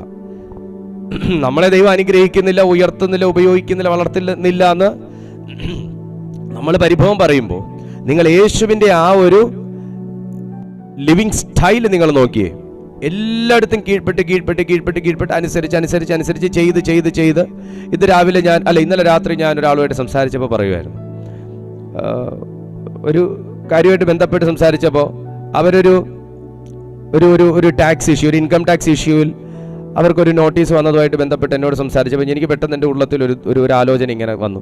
കർത്താവും ഇൻകം ടാക്സുമായിട്ട്, ഇൻകം ടാക്സ് അല്ല, കർത്താവ് ഒരു ടാക്സ് റിലേറ്റഡ് ഇഷ്യൂ ആയിട്ട് കർത്താവിൻ്റെ നേരെയും വിരൽ ചൂണ്ടി പത്രോസിനോട് പറയടാ, നിന്റെ റബ്ബി ഭയങ്കര വലിയ റബ്ബിയാണല്ലോ, പുള്ളി വലിയ അത്ഭുതം ചെയ്യുന്നുണ്ട്, അടയാളം ചെയ്യുന്നല്ലോ, പള്ളിക്ക് കൊടുക്കേണ്ട ടാക്സ് അടച്ചായിരുന്നു, ഞങ്ങളുടെ വരുമാന ഖജനാവിലേക്ക് വരേണ്ട ടാക്സ് നിന്റെ കർത്താവായ യേശു അടച്ചായിരുന്നു, ടാക്സ് അടച്ചായിരുന്നോ ചോദിച്ചു. നോക്കണം, എല്ലാത്തിലും കൊടുക്കാൻ നോക്കി, ഒരിടവും കൊടുക്കാൻ കിട്ടാത്തോണ്ട് അവസാനം ലീഗലി കൊടുക്കാന്ന് വിചാരിച്ചു. ടാക്സ് റിലേറ്റഡ് ആയിട്ട് നിയമപരമായി കൊടുക്കാനും നോക്കി, അത് അടച്ചായിരുന്നു. പത്രോസ് ഒന്ന് ഓടി, ഞാൻ ഒരു മിനിറ്റ് ഞാൻ ഒന്ന് ചോദിച്ചു നോക്കട്ടെ, ഞാൻ അതിൻ്റെ കർത്താവ് ടാക്സ് അടച്ച പേപ്പർ ഒന്നും കണ്ടില്ല, പുള്ളി അടയ്ക്കാത്ത ആളല്ല, പക്ഷെ ഞാൻ ഓടിപ്പോയിട്ട് വരട്ടെ എന്ന് പോയി ചോദിച്ചു. പറഞ്ഞൂടാ, മനുഷ്യപുത്രൻ അതിന് ഒഴിവുള്ള വ്യക്തിയല്ല. കൃത്യമായിട്ട് നമ്മൾ ടാക്സ് അടയ്ക്കണം. നീ പോയി ആദ്യം കടലിലേക്ക് ചെന്ന് ചൂണ്ടലെടുത്ത് ആദ്യം കാണുന്ന അതിൽ കൊത്തുന്ന ആദ്യത്തെ മീനിനെ നീ പുറത്തെടുക്കുക. അത് നെത്തോലി ആണെങ്കിൽ പോലും അതിൻ്റെ വയലിൽ എനിക്ക് നിനക്കും വേണ്ടുന്ന ടാക്സ് ദൈവം നിക്ഷേപിച്ചിട്ടുണ്ട്. എടുക്കുക, പോകുക, പേ ചെയ്യുക, സ്ലിപ്പ് വാങ്ങുക, വരിക. നിയമത്തെ മറികടക്കാനല്ല ദൈവം പഠിപ്പിച്ചേക്കുന്നത്, നിയമത്തെ അനുസരിക്കാനാണ് ദൈവം പഠിപ്പിച്ചേക്കുന്നത്. ഈ 2023 നമ്മുടെ മുമ്പിൽ ദൈവം തന്നിരിക്കുന്ന ഒരു ഗവൺമെന്റ്, അവർ നമുക്ക് വെച്ചിരിക്കുന്ന ചില നിയമങ്ങൾ നമ്മളത് വയലേറ്റ് ചെയ്തിട്ടുണ്ടെങ്കിൽ, നമ്മൾ ആ നിയമത്തെ ബ്രേക്ക് ചെയ്തിട്ടുണ്ടെങ്കിൽ, നമ്മൾ ആ നിയമത്തെ അനുസരിക്കാതിരുന്നിട്ടുണ്ടെങ്കിൽ, ഈ 2024 നമുക്ക് നിയമം അനുസരിക്കുന്നവരായിരിക്കാം. നിങ്ങൾ യേശുവിലേക്ക് നോക്കി യേശു അനുസരിച്ചാൽ മാത്രം നിങ്ങൾ അനുസരിച്ചാൽ മതി. ഞാൻ പറയുന്നതുകൊണ്ട് നിങ്ങൾ ചെയ്യണമെന്നൊന്നുമില്ല. പള്ളിക്ക് കൊടുക്കേണ്ട ടാക്സ്, രാജ്യത്തിന് കൊടുക്കേണ്ട ടാക്സ്, അത് കൃത്യമായിട്ട് പേ ചെയ്ത് ജീവിതക്രമം സൂക്ഷിക്കുന്ന ഒരു അഭിഷിക്തനായിരുന്നു എൻ്റെ കർത്താവ്. അവർക്ക് അങ്ങനെ ഒരു നിയമമുണ്ട്. മാസാമാസങ്ങളിൽ ഇത്ര മാസം കൂടുമ്പോൾ സഭയ്ക്ക് ഇത്ര രൂപ അവർക്ക് കരം കൊടുക്കണം. ആ കരം യേശു കൊടുക്കാൻ, ഞാൻ ദൈവപുത്രൻ, എനിക്കതൊന്നും ബാധകമല്ല എന്നൊന്നും പറഞ്ഞ് അവിടെ കർത്താവ് മാറി നിന്നില്ല. അവിടെ ചെയ്യേണ്ടത് ചെയ്തു. മോഷ്ടിക്കരുത്, മോഷണമാണ് ആ ചെയ്യുന്നത്, മോഷണമാണ്. ഹല്ലേലൂയ. മോഷ്ടിക്കരുത്. സഭയ്ക്ക് കൊടുക്കേണ്ടത് സഭയ്ക്ക് കൊടുക്കുക, മോഷ്ടിക്കരുത്. ദൈവദാസന് കൊടുക്കേണ്ടത് ദൈവദാസന് കൊടുക്കുക, മോഷ്ടിക്കരുത്. മോഷണമാണ്, നമ്മൾ ചെയ്യാത്തത് മോഷണമാണ്. യേശു പറയുന്നു, മനുഷ്യപുത്രൻ ഒഴിവുള്ളവനല്ല. ഈ നാട്ടിലെ സകല മനുഷ്യരും അത് ചെയ്യുന്നെങ്കിൽ എനിക്കെന്താ? എനിക്കെന്താ പ്രത്യേകത? ഞാൻ ന്യായപ്രമാണം തകർക്കാൻ വന്നവനല്ലല്ലോ, ഞാൻ ന്യായപ്രമാണം പാലിക്കാൻ വന്നവനല്ലേ. ഞാനും ടാക്സ് കൊടുക്കേണ്ടവനാണ്. പത്രോസ്, പീറ്റർ, നീ കടലിലേക്ക് ചെന്ന് ചൂണ്ടലിട്ട് ആദ്യം കിട്ടുന്ന മീനെ എടുക്കുക, അതിന്റെ വായ തുറക്കുക, ദ്രഹ്മപ്പണം അതിനകത്ത് വെച്ചിട്ടുണ്ട് എടുക്കുക, എനിക്ക് നിനക്കും ടാക്സ് അടയ്ക്കുക, സ്ലിപ്പ് മേടിക്കുക, വരിക, കൊടുക്കുക. ഹല്ലേലൂയ. അപ്പൊ കർത്താവിന്റെ പ്രാർത്ഥനകളൊക്കെയും വെള്ളത്തിൽ വരച്ച വരയല്ല, അല്ലെങ്കിൽ വെള്ളത്തിൽ പൊങ്ങുന്ന കുമിളകളല്ല. ചെയ്യേണ്ടത്, താൻ ചെയ്യേണ്ട കർമ്മങ്ങൾ ചെയ്യേണ്ട പോലെ വൃത്തിയും വെടിപ്പോടും വിശ്വസ്തയോടും കൂടെ പൂർണ്ണതയോടും കൂടെ ചെയ്തതിന് ശേഷമാണ് താൻ പ്രാർത്ഥിച്ചത്. കമോൺ, നിങ്ങൾ എന്നെ കേൾക്കുന്നുണ്ടോ? കിട്ടുന്നുണ്ടോ ഞാൻ പറയുന്നത് എന്താന്ന്? നമ്മുടെ പ്രാർത്ഥനയ്ക്കൊരു വാല്യൂ ഉണ്ടാകണമെങ്കിൽ, ഒരു വില ഉണ്ടാകണമെങ്കിൽ, പിശാചിന് അതിൻ്റെ മുന്നിൽ നിന്ന് കൊഞ്ഞണം കുത്താൻ സ്കോപ്പ് ഉണ്ടാവല്ലേ. നമ്മളൊക്കെ ചെന്നിരുന്ന ഭയങ്കരമായിട്ട് നീട്ടി അങ്ങ് പ്രാർത്ഥിക്കുമ്പോൾ പലപ്പോഴും സാത്താൻ കൊഞ്ഞണം കുത്തിയിട്ടുണ്ടാവും. കാരണം നമ്മുടെ ഭാഗത്ത് ഒരുപാട് വീഴ്ചകൾ വെച്ചുകൊണ്ട്, അല്ലെങ്കിൽ നമ്മുടെ കർത്തവ്യങ്ങൾ മറന്നുകൊണ്ട്, നമ്മുടെ കടമകൾ മറന്നുകൊണ്ട് നമ്മൾ പ്രാർത്ഥിക്കുമ്പോൾ സാത്താൻ കൊഞ്ഞണം കുത്തും. പുള്ളിക്ക് എവിടെ എന്തുണ്ടെന്ന് നോക്കിയാ ആള് നടക്കുന്ന അല്പസമയമേ ഉള്ളൂ എന്ന് പറഞ്ഞ് നമ്മൾ ഈ പറയുന്നത് എന്താണെന്നറിയാമോ? ഞാനൊരു അഭിവൃദ്ധി പ്രാപിക്കുന്നത് കണ്ട സാത്താൻ അതിനെ വന്ന് അങ്ങ് വശീകരിക്കാൻ ശ്രമിക്കുക എന്നാ. പക്ഷെ സാത്താന് പലപ്പോഴും പണി വളരെ കുറവാണ്. നമ്മൾ അവന്റെ പണി ഈസി ആക്കി കൊടുക്കുകയാണ്. പിശാചിന് അവന്റെ പണി ഈസി ആക്കി കൊടുക്കുകയാണ്. ഇതൊരു എക്സാമ്പിളാണ്. ടാക്സ് അടയ്ക്കുക എന്ന കർമ്മം, കരം കൊടുക്കുക എന്ന കർമ്മം യേശു മാറ്റിവെച്ച്, യേശു അത് പേയ്മെന്റ് ചെയ്യാതിരുന്നിട്ടാണ് കർത്താവ് ശുശ്രൂഷിക്കുന്നതെങ്കിൽ ശുശ്രൂഷ ഇത്രയും വിജയമാകത്തില്ല. രാജ്യത്തിന് കൊടുക്കേണ്ട കാര്യം കൊടുക്കാതെ, ഗവൺമെന്റ് ചെയ്യേണ്ട കാര്യം ചെയ്യാതെ, ലീഗലി നമ്മൾ സെക്യൂർഡ് ആകേണ്ട സ്ഥലത്ത് നമ്മൾ അത് ചെയ്യാതെ, അവിടെ നമ്മൾ ഒരു ഒഫൻസ് ചെയ്തിട്ട് പോയി ദൈവസന്നിധിയിൽ പ്രാർത്ഥിച്ചാൽ സാത്താന് പണി ഈസിയാക്കി കൊടുക്കുകയാണ് ചെയ്യുന്നത്. അവന് പ്രത്യേകിച്ച് പോരാടേണ്ട കാര്യമൊന്നുമില്ല. ഓൾറെഡി നമ്മൾ തന്നെ അവന്റെ കയ്യിൽ ചീട്ട് കൊടുത്തിട്ടുണ്ട്. അവനെ കീറിയാൽ മതി, നമ്മുടെ ചീട്ട് കീറി കൈ തരും. അപ്പോ യേശു ചെയ്ത രീതി, യേശു പ്രാർത്ഥിക്കുന്നതിന് മുന്നേ യേശു പ്രവർത്തിച്ചിരുന്നു. അപ്പൊ നമ്മുടെ ഭാഗത്തൊരു പ്രവൃത്തി ആവശ്യമാണ്. അതാ ഇപ്പൊ നമ്മൾ ഇവിടെയും പറഞ്ഞേ, പൗലോസും ബർണബാസും കൂടെ ചെന്ന് രാജ്യത്ത് ഓരോ സഭയിൽ ചെന്ന് രണ്ട് കൈയും പൊക്കി പ്രാർത്ഥിച്ചുകൊണ്ട് അവിടെ നിന്ന് കഴിഞ്ഞാൽ അവർ ഇന്നും കൈയും പൊക്കി അവിടെ നിൽപ്പുണ്ടാവും. പക്ഷെ അവിടെ ചെന്നു, താൻ പ്രാർത്ഥനയോടെ ചെന്നു, താൻ പ്രവർത്തിക്കേണ്ട പോലെ പ്രവർത്തിച്ചു. സഭ അവിടെ ആരംഭിച്ചു. സഭയ്ക്കകത്ത് പ്രാർത്ഥിച്ചൊരു മൂപ്പനെ അപ്പോയിന്റ് ചെയ്തു. സഭയിൽ ശിഷ്യന്മാരെ കൽപ്പിച്ചാക്കി. എന്നിട്ട് വന്നിരുന്ന് ആ മൂപ്പന്മാരെയും സഭയെയും ശിഷ്യന്മാരെയും അവിടുത്തെ വേലയും എല്ലാം ദൈവസന്നിധിയിൽ വെച്ച് ഉപവസിച്ച് പ്രാർത്ഥിച്ച് ദൈവകരങ്ങളിൽ കൊടുത്തു എന്നാ പറയുന്നത്. ഈ ദൈവകരങ്ങളിൽ കൊടുക്കുന്ന അവസാന അതിനു മുന്നേ പ്രാർത്ഥിച്ചില്ലെന്നല്ല കേട്ടോ പാസ്റ്റർ പറഞ്ഞേ. അതിനു മുന്നേ പ്രാർത്ഥിച്ചിട്ട് പ്രവർത്തിച്ചു, വീണ്ടും പ്രാർത്ഥിച്ചു, അടുത്ത പ്രവർത്തിക്ക് മുന്നേ പ്രാർത്ഥിച്ചു, വീണ്ടും പ്രവർത്തിച്ചു, വീണ്ടും അടുത്ത പ്രവർത്തിക്ക് മുന്നേ പ്രാർത്ഥിച്ചു, വീണ്ടും പ്രവർത്തിച്ചു. എന്നിട്ട് ആകെ മൊത്തം ചെയ്ത വിഷയങ്ങൾ, കാര്യങ്ങൾ എല്ലാം കൂടെ ഉപവസിച്ച് പ്രാർത്ഥിച്ച് ദൈവകരങ്ങളിൽ കൊടുത്തു. ഈ 2024 ഡിസംബറിൽ നിന്ന് എടുത്തങ്ങ് ചാടരുത് ജനുവരിയിലേക്ക്. ഈ ഡിസംബറിൽ നിനക്ക് ചെയ്യേണ്ട കുറച്ച് കാര്യങ്ങളുണ്ട്. 1-ാം തീയതി വന്നെങ്കിൽ എടുത്തങ്ങ് ചാടായിരുന്നു എന്ന് പറഞ്ഞ് നമ്മൾ നിൽക്കുക. പക്ഷേ ഓർക്കുക, വെറുതെ എടുത്ത് ചാടരുത്. ഞാൻ പണ്ട് കേട്ടിട്ട്, എടുത്ത് ചാടരുത്, കുടിച്ച് ചാകുമെന്ന്. ഒന്ന് ചിരിച്ചേന്നേ, നിങ്ങളിങ്ങനെ മസിൽ പിടിച്ചിരിക്കല്ലേ. ആമേൻ. അപ്പൊ എടുത്തങ്ങ് ചാടരുത്. ഡിസംബറിൽ നീ ഒന്നും പെൻഡിങ് ഇടരുത്. ഞാനൊന്നും പെൻഡിങ് ഇട്ടിട്ടില്ല കർത്താവേ എന്ന് പറഞ്ഞേ. ഞാനൊന്നും പെൻഡിങ് ഇടാൻ ഉദ്ദേശിച്ചിട്ടില്ല കർത്താവേ എന്ന് പറഞ്ഞേ. ഇൻക്ലൂഡിങ് മീ, ഒന്നും പെൻഡിങ് ഇടാൻ ഉദ്ദേശിക്കുന്നില്ല. എന്തെങ്കിലുമൊക്കെ നമുക്ക് കഴിഞ്ഞ വർഷം ഡിസംബറിൽ ചെയ്യാൻ പറ്റാത്തത് ഈ വർഷം ഡിസംബർ തീരുന്നതിന് മുന്നേ ചെയ്യാൻ പറ്റട്ടെ. കഴിഞ്ഞ വർഷം ജാനുവരി ചെയ്യാൻ പറ്റാത്തത് ഈ വർഷം ജാനുവരി ചെയ്യാൻ പറ്റട്ടെ. ഹല്ലേലൂയ. വ്യത്യാസം വേണ്ടേ? എന്നും രാവിലെ എഴുന്നേറ്റ് ചായ കുടിച്ചു, 8:30 ആയപ്പോൾ ബ്രേക്ക്ഫാസ്റ്റ് കഴിച്ചു, ഉച്ച ആയപ്പോൾ വീണ്ടും ലഞ്ച് കഴിച്ചു, അതിനുശേഷം വീണ്ടും ചായ കുടിച്ചു, വീണ്ടും ഇത് തന്നെയല്ലേ 10 വർഷം, 10, 12, 20, 40, 30, 50, 70 വർഷം കൊണ്ട് നമ്മൾ ചെയ്തുകൊണ്ടിരിക്കുന്നേ. ഒരു അപ്ഡേഷൻ വരട്ടെടോ. ഹല്ലേലൂയ. ഒരു വ്യത്യാസം വരട്ടെ ജീവിതത്തിന്. സാത്താനും ചിന്തിക്കും, ഇവ ഇതിനായിട്ടാണോ ജനിച്ചതെന്ന്. ഹല്ലേലൂയ. അയാൾ നോക്കുമ്പോൾ നമുക്കൊരു മാറ്റവും ഇല്ല. ആളിപ്പം അടുത്തു. നമ്മൾ പറയാ പോരാട്ടം. പുള്ളി പോരാട്ടം നിർത്തിയിട്ട് കാലം കുറെ ആയി കാണും. നമ്മൾ തന്നെ നമുക്ക് നേരെ പോരാടിക്കൊണ്ടിരിക്കുമ്പോഴേ പറയുന്നത് പുള്ളി നമുക്ക് നേരെ പോരാടുവാന്ന്. സ്തോത്രം ചെയ്തേ. ഹല്ലേലൂയ. ഒരു മാറ്റം വരട്ടെ. പുതിയ വർഷം പോലും ദേ മാറുന്നു, കലണ്ടറിന്റെ പേജ് പോലും മറിയുന്നു. പക്ഷെ നമ്മൾ ഇതുവരെ മറിഞ്ഞില്ല, മറിയാമയായിട്ടിരിക്കുക നമ്മളിങ്ങനെ. ഹല്ലേലൂയ. യോ, മറിയാമ്മ ഉണ്ടെങ്കിൽ എന്നോട് പിണങ്ങല്ലേ. നിങ്ങൾ ചിരിച്ചാലേ എനിക്ക് സമാധാനം വരുവോളേ, എന്നാലേ ഇനി അടുത്ത പ്രസംഗം വരുവുള്ളൂ. മറിയാമ്മമാരുണ്ടെങ്കിൽ എന്നോട് പിണങ്ങരുത്. ഞാൻ അങ്ങനെയല്ല പറഞ്ഞത്, മറിയാത്തവരായിരിക്കും. ഞാൻ എന്തിനാ പറയുന്നത്, ഞാൻ വേർഡിൽ നിന്ന് സംസാരിക്കുന്നത് എന്തിനാണെന്നറിയാമോ? ഈ 6 മണിക്കൂർ കൊണ്ട് ഞാൻ ഉദ്ദേശിക്കുന്നത്, ഞാൻ ഈ പറയുന്നതല്ല എന്നോടും കൂടെ കേട്ടോ, എൻ്റെയും കൂടെ ഡിസിഷനാണ് ഞാൻ നിങ്ങളെ അറിയിക്കുന്നത്. എൻ്റെയും കൂടെ ഡിസിഷൻ. നമ്മൾ പറഞ്ഞില്ലേ, നമ്മൾ ഈ ജാനുവരി മുതൽ നമ്മൾ മെഡിസിൻ മേടിക്കാൻ ബുദ്ധിമുട്ടുന്നവർക്ക് നമ്മളാൽ കഴിയുന്ന നമ്മുടെ ഈ പ്ലാറ്റ്ഫോമിലേക്ക് ദൈവം തരുന്ന ഇൻകത്തിൻ്റെ ഒരംശം നമ്മൾ കർത്താവിൻ്റെ പിന്നെ മെഡിസിൻ മേടിക്കാൻ വേണ്ടി ബുദ്ധിമുട്ടുന്നവർക്ക് അതിന് ചെറിയൊരു പോർഷൻ നമ്മൾ കൊടുക്കാൻ ആഗ്രഹിക്കുന്നു. എന്തിനാണ് ഞാൻ അങ്ങനെ ഒരു ഡിസിഷൻ എടുത്തത്, അല്ലെങ്കിൽ എന്തിനെൻ്റെ ഉള്ളത്തിൽ ദൈവം അങ്ങനെ ഒരു കാര്യം തന്നു? അതെന്തിനാണെന്ന് ചോദിച്ചാൽ ഇയാൾ മെഡിസിൻ മേടിച്ച് ഇയാൾ അതിന് കൊടുത്തു കഴിഞ്ഞാൽ അവർക്കെല്ലാം തികയുമോ എന്ന് ചോദിച്ചാൽ എനിക്ക് മറുപടിയൊന്നുമില്ല, അതിനൊന്നും മറുപടിയില്ല. എന്നാൽ നമ്മളെ കൊണ്ട് ഞാൻ ഈ ചെയ്യുന്നതിൻ്റെ ബ്ലെസ്സിങ് ആർക്കൊക്കെയാന്ന് ചോദിച്ചാൽ ദേ ഇരിക്കുന്ന നിങ്ങൾക്കുൾപ്പെടെയാണ്. കാരണം ഈ പ്ലാറ്റ്ഫോമിൽ നിങ്ങൾ വരുന്നു, സഹകരിക്കുന്നു, നിങ്ങൾ എനിക്ക് വേണ്ടി, എൻ്റെ കുടുംബത്തിന് വേണ്ടി, ഈ പ്ലാറ്റ്ഫോമിന് വേണ്ടി നിങ്ങൾ പ്രാർത്ഥിക്കുന്നു, രാജ്യങ്ങൾക്ക് വേണ്ടി പ്രാർത്ഥിക്കുന്നു.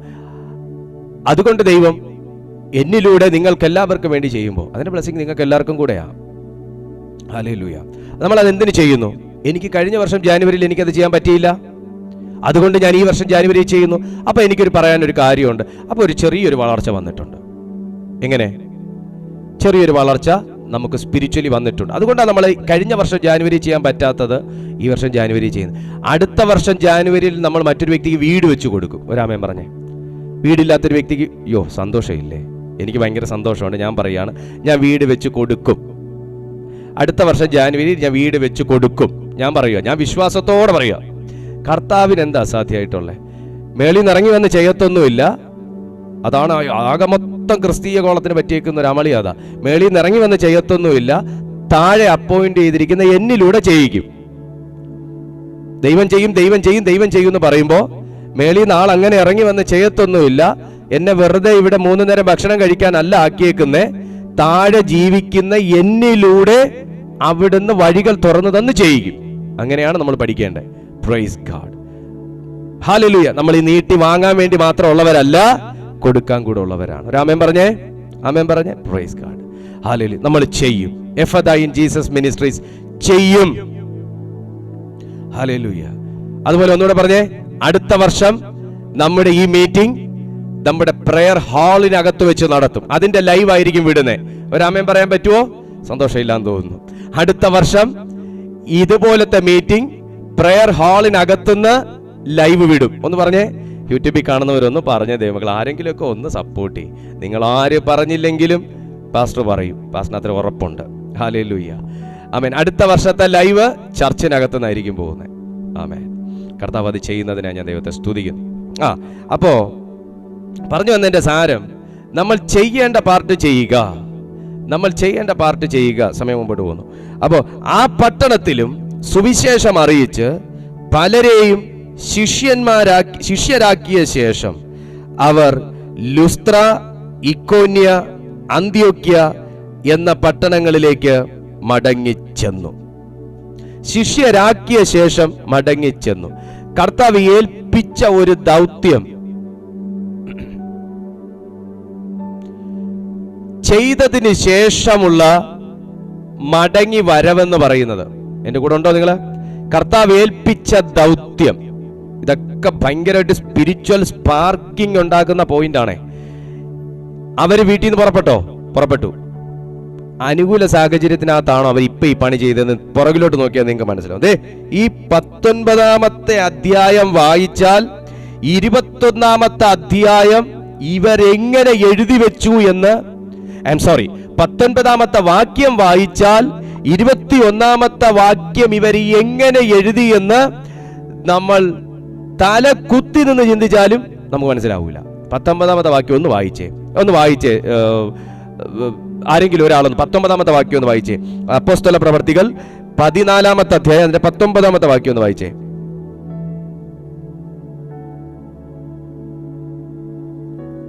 അൺമ്യൂട്ട് ചെയ്ത് വായിച്ചേ. എന്നാൽ അന്ത്യോക്യയിൽ നിന്നും യഹൂദന്മാർ വന്നുകൂടി പുരുഷാരത്തെ വശത്താക്കി പൗലോസിനെ കല്ലെറിഞ്ഞു. അവൻ മരിച്ചു എന്ന് വിചാരിച്ചിട്ട് അവനെ പട്ടണത്തിന് പുറത്ത് ഇഴച്ചു കളഞ്ഞു. ഒരു മിനിറ്റ് സിസ്റ്ററെ, ഒരു മിനിറ്റ്. 19-ാമത്തെ വാക്യത്തിൽ ചെയ്ത പണി ഇതാണ്. പുരുഷന്മാരെ വശത്താക്കി പൗലോസിനെ കല്ലെറിഞ്ഞു. മരിച്ചു എന്ന് വിചാരിച്ചിട്ട് പട്ടണത്തിൽ നിന്ന് വലിച്ചിഴച്ചു കളഞ്ഞു. നിന്നെ വലിച്ചിഴച്ച് പുറത്താക്കിയ സ്ഥലത്തേക്ക് നിന്നെ വിളിച്ച് കയറ്റുന്ന ഒരു സമയം വരുന്നു. നിന്നെ വലിച്ചെടുത്ത് പുറത്തിട്ട സ്ഥലത്ത് നിന്ന് നിന്നെ വിളിച്ചു കയറ്റുന്ന സമയം വരുന്നു. 19-ാമത്തെ അധ്യായത്തിൽ കല്ലെറിഞ്ഞു കൊന്നു, അങ്ങനെ തന്നെ പറയണം. മരിച്ചു എന്ന് അവർക്ക് വെറുതെ തോന്നത്തില്ലല്ലോ. മരിച്ചു എന്ന് വിചാരിച്ച് വലിച്ചിഴച്ചു പുറത്തിട്ട് കളഞ്ഞു. അപ്പൊ വലിച്ചിഴച്ചു എന്നുള്ളതും യാഥാർത്ഥ്യമാണ്. അപ്പൊ കുറെ പേരെ വശത്താക്കിയാണ് കല്ലെറിഞ്ഞത്. കാര്യം എന്താ? ഇവനിലൂടെ 21-ാമത്തെ അധ്യായത്തിൽ ഒരു അസാധാരണ പ്രവൃത്തി നടക്കാനുണ്ട്. നിനക്കെതിരെ വാക്കുകളുടെ കല്ലെറിയുന്നതും ആരോപണങ്ങളുടെ കല്ലെറിയുന്നതും ആശയങ്ങളുടെ കല്ലെറിയുന്നതും നീ ചെയ്ത ചില കാര്യങ്ങൾ, നീ പ്രസംഗിച്ച ചില കാര്യങ്ങളെയൊക്കെ എടുത്തു വെച്ച് കല്ലായിട്ട് എറിയുന്നതൊക്കെ 21-ാമത്തെ വാക്യത്തിൽ ചിലത് നടക്കാനുള്ളത് കൊണ്ടാണ്. വലിച്ചഴച്ച് പുറത്ത് കളഞ്ഞവൻ 20-ാമത്തെ വാക്യം ഒന്ന് വായിച്ചേ സിസ്റ്ററെ. എന്നാൽ ശിഷ്യന്മാർ അവനെ ചുറ്റി നിൽക്കയിൽ അവൻ എഴുന്നേറ്റ് പട്ടണത്തിൽ ചെന്നു. പിറ്റേന്നാൾ ബർന്നബാസിനോട് കൂടെ ദർബയിലേക്ക് പോയി. പിറ്റേന്നാൾ ദർബയിലേക്ക് പോയി. ഇവിടെ മുട്ടിടിച്ച് വീണ 1.5 മാസം പോയി കിട്ടുന്ന കാല.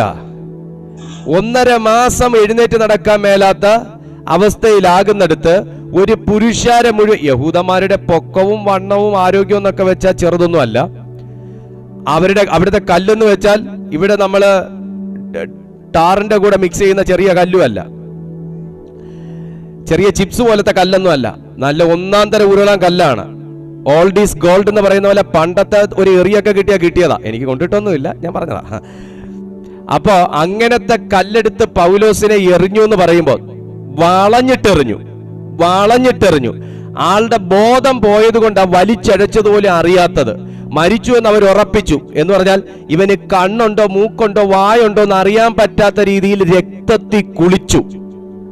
ഇവൻ ശ്വാസം എടുക്കുന്നുണ്ടോ എന്ന് അറിയാൻ പറ്റാത്ത പോലെ, മൂക്ക് ഏതാ ചുണ്ട് ഏതാന്ന് അറിയാൻ പറ്റാത്ത രീതിയിൽ നന്നായിട്ട് കിട്ടി രക്തത്തിൽ കുളിച്ചു. ഇവന്റെ വയറ് പൊങ്ങുന്നുണ്ടോ താഴുന്നുണ്ടോ എന്ന് അറിയാൻ പറ്റാത്ത പോലെ അവന്റെ ശരീരം മുഴുവൻ രക്തത്താൽ കുളിച്ചു. അതുകൊണ്ടാ മരിച്ചു എന്നാ തോന്നുന്നേ, കാരണം രക്തം മുഴുവൻ വാർന്നു. വലിച്ചെടുത്ത് പട്ടണത്തിന് പുറത്തിടുന്ന് പറഞ്ഞു, പുറത്തെടുത്തിട്ടു. അവിടെയും എഴുന്നേൽപ്പിച്ചു വിട്ട ഒരു ദൈവം. പലരുടെയും മനസ്സിൽ നിന്ന് നിങ്ങളെ വലിച്ചെടുത്ത് പുറത്തെറിഞ്ഞു കാണും, പലരുടെയും വീട്ടിൽ നിന്ന് നിങ്ങളെ വലിച്ചെടുത്ത് പുറത്തെറിഞ്ഞു കാണും. പക്ഷേ നിന്നെ എഴുന്നേൽപ്പിച്ചു വിടേണ്ട ദൗത്യം ദൈവത്തിൻ്റെതാ. കാരണം എല്ലാം പ്രാർത്ഥിച്ച് ദൈവകരങ്ങളിൽ കൊടുക്കുന്ന ഒരു ശീലം ഈ അഭിഷിക്തനുണ്ടായിരുന്നു. അതാണ് നമ്മൾ വായിച്ചു നിർത്തിയത്. ഈ അഭിഷിക്തൻ എല്ലാം പ്രാർത്ഥിച്ച് ദൈവകരങ്ങളിൽ കൊടുക്കുന്ന ഒരു ശീലം ഉണ്ടായിരുന്നു. അവിടുന്നാണ് 21-ാമത്തെ വാക്യം എഴുതിയേക്കുന്നത്. ആ പട്ടണത്തിലും സുവിശേഷം അറിയിച്ച് പലരെയും ശിഷ്യന്മാരാക്കിയ ശേഷം അവർ ലുസ്ത്ര, ഇക്കോന്യ, അന്ത്യോക്യ എന്ന പട്ടണങ്ങളിലേക്ക് മടങ്ങിച്ചെന്നു. വിശ്വാസത്തിൽ നിലനിൽക്കണം. ഈ 2024 പരിശുദ്ധാത്മാവിന് പറയാനുള്ളത് അതാണ്. വിശ്വാസത്തിൽ നിലനിൽക്കണം. ഒന്ന് പറഞ്ഞേ, ഞാൻ വിശ്വാസത്തിൽ നിലനിൽക്കും. എത്ര പേർക്ക് ഒന്ന് ചേർന്ന് പറയാൻ പറ്റും? ഞാൻ വിശ്വാസത്തിൽ നിലനിൽക്കും. ഒന്ന് ചേർന്ന് പറഞ്ഞേ, ഞാൻ വിശ്വാസത്തിൽ നിലനിൽക്കും. കാരണം എനിക്ക് വന്ന ഈ ഇതൊന്നും കണ്ട് നിങ്ങൾ അസ്വസ്ഥപ്പെടരുത്, വിശ്വാസത്തിൽ നിലനിൽക്കണം. ഈ മനുഷ്യൻ എഴുന്നേറ്റ് പോകുന്ന എന്തുകൊണ്ടാ? അപ്പം വിശ്വാസത്തിൽ നിലനിന്നത് കൊണ്ടാ. ഈ മനുഷ്യന്റെ മേൽ ദൈവശക്തി വ്യാപരിച്ചത് എന്തുകൊണ്ടാ? വീണ്ടും വിശ്വാസത്തിൽ നിലനിന്നത് കൊണ്ടാ. വിശ്വാസത്തിൽ നിലനിൽക്കണം എന്നും നാം അനേകം കഷ്ടങ്ങളിൽ കൂടി ദൈവരാജ്യത്തിൽ കടക്കണം. അപ്പൊ ദൈവരാജ്യത്തിലേക്കുള്ള വഴി എന്ന് പറയുന്നത് അനേക കഷ്ടങ്ങൾക്കകത്തുകൂടി പ്രവേശിക്കേണ്ട പാതയാണ്. ക്രിസ്തു എങ്ങനെ ദൈവരാജ്യത്തിന്റെ അനുഭവത്തെ പഠിപ്പിച്ചു എന്ന് മനസ്സിലാക്കിയാൽ നമുക്ക് മനസ്സിലാവും.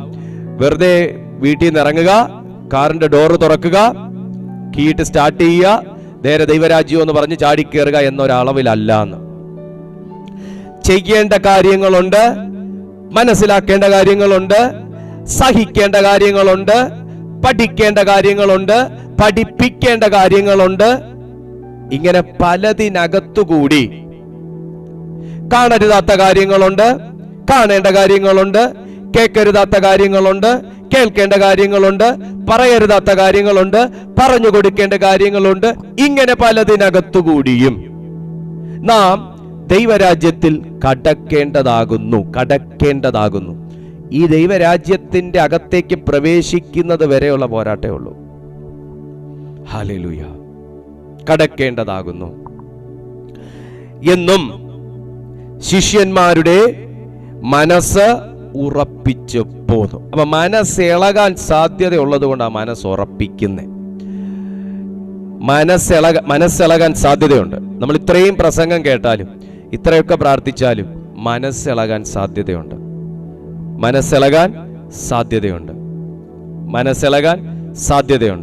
അതുകൊണ്ടാണ് പൗലോസ് പറഞ്ഞേ, നിങ്ങൾ വിശ്വാസത്തിൽ നിലനിൽക്കണമെന്ന് അവൻ മനസ്സ് ഉറപ്പിച്ചു പോന്നു. മനസ്സുറപ്പുള്ളവനെ തൊടാനൊക്കത്തില്ല. മനസ്സുറപ്പുള്ളവനെ സാത്താന് തൊടാനൊക്കത്തില്ല. അപ്പോ മനസ്സുറപ്പിച്ചു പോന്നു. അവർ സഭതോറും അവർക്ക് മൂപ്പന്മാരെ നിയമിക്കുകയും ഉപവസിച്ചും പ്രാർത്ഥിച്ചും കൊണ്ട് തങ്ങൾ വിശ്വസിച്ച കർത്താവിങ്കൽ അവരെ ഭരമേൽപ്പിക്കുകയും ചെയ്തു. ഇന്ന് നാം ചിന്തിക്കുന്നത് ഇതാണ്. നമ്മുടെ ഒരു വർഷത്തെ കാര്യങ്ങൾ ദൈവസന്നിധിയിൽ ഭരമേൽപ്പിക്കാൻ നാം തയ്യാറെടുക്കുമ്പോൾ, ഞാൻ തുടക്കത്തിൽ പറഞ്ഞ പോലെ, എൻ്റെ ജീവിതത്തിൽ, എൻ്റെ സ്വഭാവത്തിൽ, എൻ്റെ സകലവിധമായ കാര്യങ്ങൾ, എൻ്റെ ഫിസിക്കൽ ലൈഫിൽ, എൻ്റെ കരിയറിൽ, എൻ്റെ ജോലി മേഖലയിൽ, എൻ്റെ മിനിസ്ട്രിയിൽ, എൻ്റെ ഫാമിലിയിൽ, എൻ്റെ സൊസൈറ്റിയിൽ ഞാൻ വിശ്വസ്തനായിരിക്കും. എനിക്ക് കഴിഞ്ഞ വർഷം ചെയ്യാൻ കഴിയാത്തത് എനിക്ക് ഈ വർഷം ചെയ്യണം. എനിക്ക് കഴിഞ്ഞ മാസം ചെയ്യാൻ കഴിയാത്തത് എനിക്ക് ഈ മാസം മുതൽ ചെയ്യണം. കമോൺ, ഞാനതാ പറഞ്ഞത്. സാത്താൻ നമ്മളെ നോക്കി പരിഹസിക്കരുത്. നിങ്ങൾക്കറിയാവോ, ദൈവസന്നിധിയിൽ തിരഞ്ഞെടുക്കപ്പെട്ട മക്കൾക്കും ദൂതന്മാർക്കും മാത്രമല്ല സ്ഥാനമെന്ന് നിങ്ങൾക്കറിയാവോ? അവിടെ വിസിറ്റ് ചെയ്യുന്നത് ദൂതന്മാരും ദൈവമക്കൾ മാത്രമല്ല എന്നറിയാവോ? സാത്താനും വിസിറ്റ് ചെയ്യുന്നുള്ള കാര്യം നിങ്ങൾക്കറിയാവോ? അറിയാം. ഇയ്യോബിന്റെ പുസ്തകത്തിൽ നോക്കിയാലും നിങ്ങൾക്ക് കാണാം, ദേവന്മാരുടെ സന്നിധിയിൽ സാത്താനും പോയി നിന്നു, പിശാചും പോയി നിന്നു. ഹൂ ഈസ് സാത്താൻ? അപവാദി, അപവാദം പറയുന്നത്, കുറ്റം പറയുന്നവൻ, അവനാണ് സാത്താൻ. ഹല്ലേലൂയ. പിന്നെയോ യെഹെസ്കേലിന്റെ പ്രവചന പുസ്തകം പഠിക്കുമ്പോ യോശുവ മുഷിഞ്ഞ വസ്ത്രം എന്ന് പറഞ്ഞ് അവിടെ വേണ്ടടാ യഹോവയുടെ സന്നിധിയിൽ സാത്താൻ പോയി നിന്ന് കുറ്റം ചുമത്തുന്നു. അപ്പോ സാത്താൻ ദൈവസന്നിധിയിൽ പോയി ഇടയ്ക്കിടയ്ക്ക് പറയാനുള്ള അവസരം വെക്കാതെ തികച്ചും ഒരു വ്യത്യസ്തനായി, നിന്നെ ആരും അക്സെപ്റ്റ് ചെയ്യണ്ട, പക്ഷെ എന്നെ ദൈവം അക്സെപ്റ്റ് ചെയ്യാതിരിക്കരുത്. ആരും എന്നെ അക്സെപ്റ്റ് ചെയ്യണ്ട, ആരും എൻ്റെ പ്രസംഗം കൊള്ളാന്ന് പറയണ്ട, ആരും ഇവൻ നല്ലൊരു ദൈവം ഇതിലാന്ന് പറയണ്ട. ഞാൻ നിങ്ങളോട് പറയുന്ന കേട്ടോ, ആരും ഇവൻ നന്നായിട്ട് പ്രാർത്ഥിക്കും, ഇവള് നന്നായിട്ട് പ്രാർത്ഥിക്കുന്ന ഒരു കുട്ടിയാണ് പറയണ്ട, പക്ഷെ എൻ്റെ ദൈവം പറയാതിരിക്കരുത്. ഈ 2024 മറ്റുള്ളവരെ നോക്കി ജീവിക്കണ്ട, എൻ്റെ യേശുവിൻ്റെ മുഖം നോക്കി ഞാൻ ജീവിക്കുമെന്ന് പറഞ്ഞേ. ഈ 2024 ഞാൻ മനുഷ്യരെ നോക്കി ജീവിക്കത്തില്ല, ഞാൻ മനുഷ്യരെ നോക്കി പ്രാർത്ഥിക്കത്തില്ല, ഞാൻ മനുഷ്യരെ നോക്കി പ്രവചിക്കത്തില്ല, ഞാൻ മനുഷ്യരുടെ മുഖം നോക്കി പ്രസംഗിക്കത്തില്ല. എൻ്റെ ദൈവത്തിൻ്റെ മുഖം നോക്കി പ്രവചിക്കും, പ്രസംഗിക്കും, ജീവിക്കും എന്നൊന്ന് പറഞ്ഞേ. ഹല്ലേലൂയ. ഈ ഡിസിഷൻസ് ഒക്കെ എടുക്കുമ്പോൾ നിങ്ങൾ ഓർത്ത് വെക്കണം, അങ്ങനെ ചെയ്യാനുള്ളതാ. തീരുമാനത്തോടെ വേണം മുമ്പോട്ട് പോകാൻ. പറഞ്ഞേ, എന്നെ കൊണ്ട് കർത്താവ് ഈ വർഷം വലിയ കാര്യങ്ങൾ ചെയ്യിക്കുന്നു എന്ന് പറഞ്ഞേ. അത് നാളെ മുതലല്ല, ഇന്ന് മുതലാന്ന് പറഞ്ഞേ. ആമേൻ. എന്നാ ഇനി നാളെ എന്ന് പറയാൻ പോണേ? ഇന്ന് മുതൽ എന്നെ കൊണ്ട് കർത്താവ് വൻ കാര്യങ്ങൾ ചെയ്യുമെന്ന് പറഞ്ഞേ. നിങ്ങൾ പറയുന്നത് സംഭവിക്കും, നിങ്ങൾ പറയുന്നതേ സംഭവിക്കൂ. നിങ്ങൾ മീൻ വാ തുറക്കുന്ന പോലെ മാ തുറക്കരുത്. മീനിന്റെ അളവിനനുസരിച്ചാണ് വാ തുറക്കുന്നത്. അതിനെ സംബന്ധിച്ച്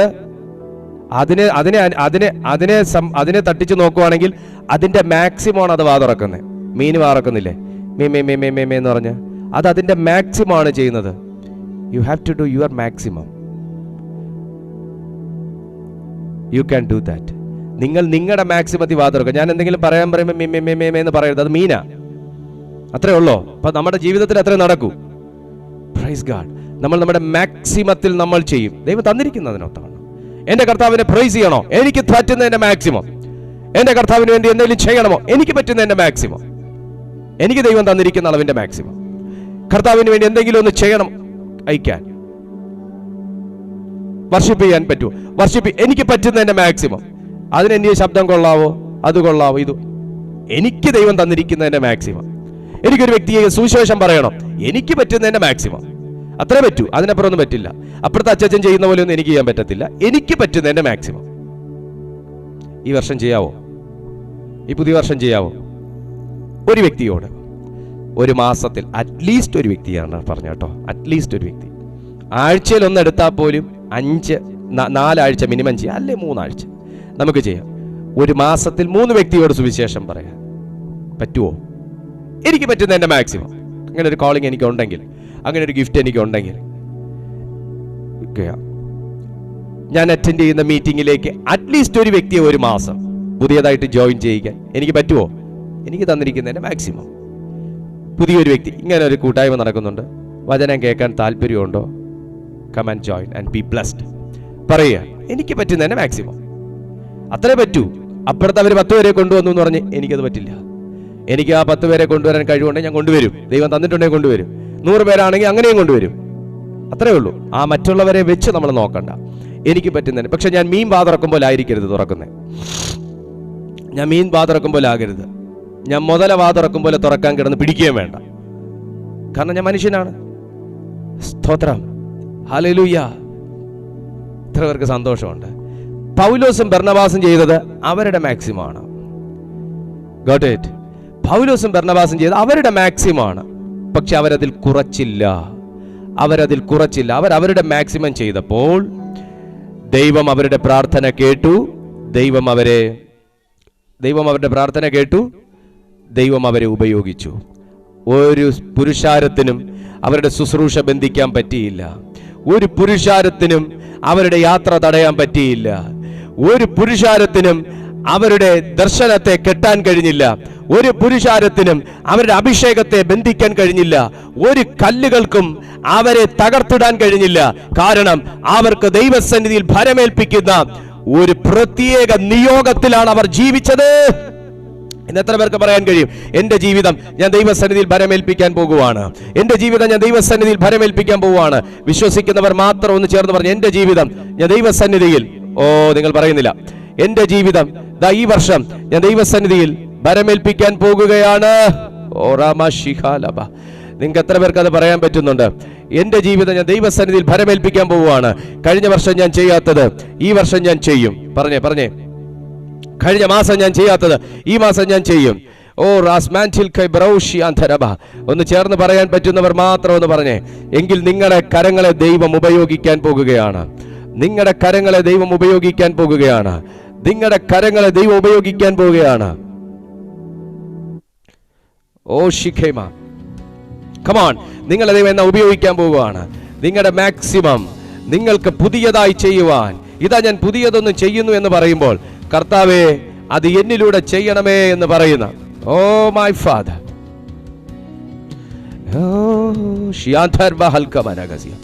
കർത്താവേ അത് എന്നിലൂടെ ചെയ്യണമേ എന്ന് പറയുന്ന എത്ര പേരുണ്ട് ഇതിനകത്ത്? ഞാൻ പുതിയതൊന്ന് ചെയ്യാൻ പോവാന്ന് പറഞ്ഞാൽ അത് എന്നിലൂടെ ചെയ്യണേ കർത്താവേ എന്ന് പറയുന്നു.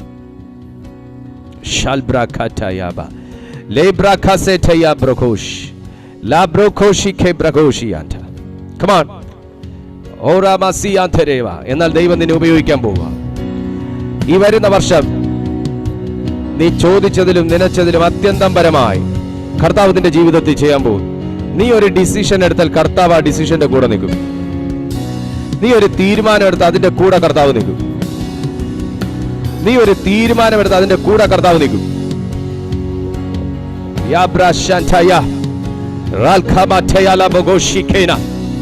Oh God, നീ ഒരു ഡിസിഷൻ എടുത്താൽ നിന്റെ കൂടെ കർത്താവ് നിൽക്കും. ഒരു പുതിയ അഭിഷേകത്തോടെയാ നിന്നെ ദൈവം പ്രവേശിപ്പിക്കുന്നത്. ഒരു പുതിയ നിയോഗത്തോടെയാ. പക്ഷെ എന്റെ പാർട്ട് ഞാൻ ചെയ്യുമെന്ന് പറഞ്ഞേ, എന്റെ പാർട്ട് ഞാൻ ചെയ്യുമെന്ന് പറഞ്ഞേ.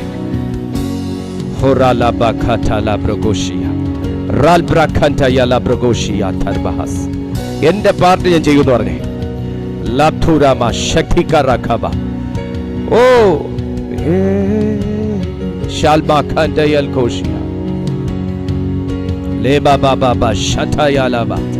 അധരങ്ങൾ തുറന്ന് ഒന്ന് ദൈവത്തെ മഹത്വപ്പെടുത്തി തുടങ്ങി. അധരങ്ങൾ തുറന്ന്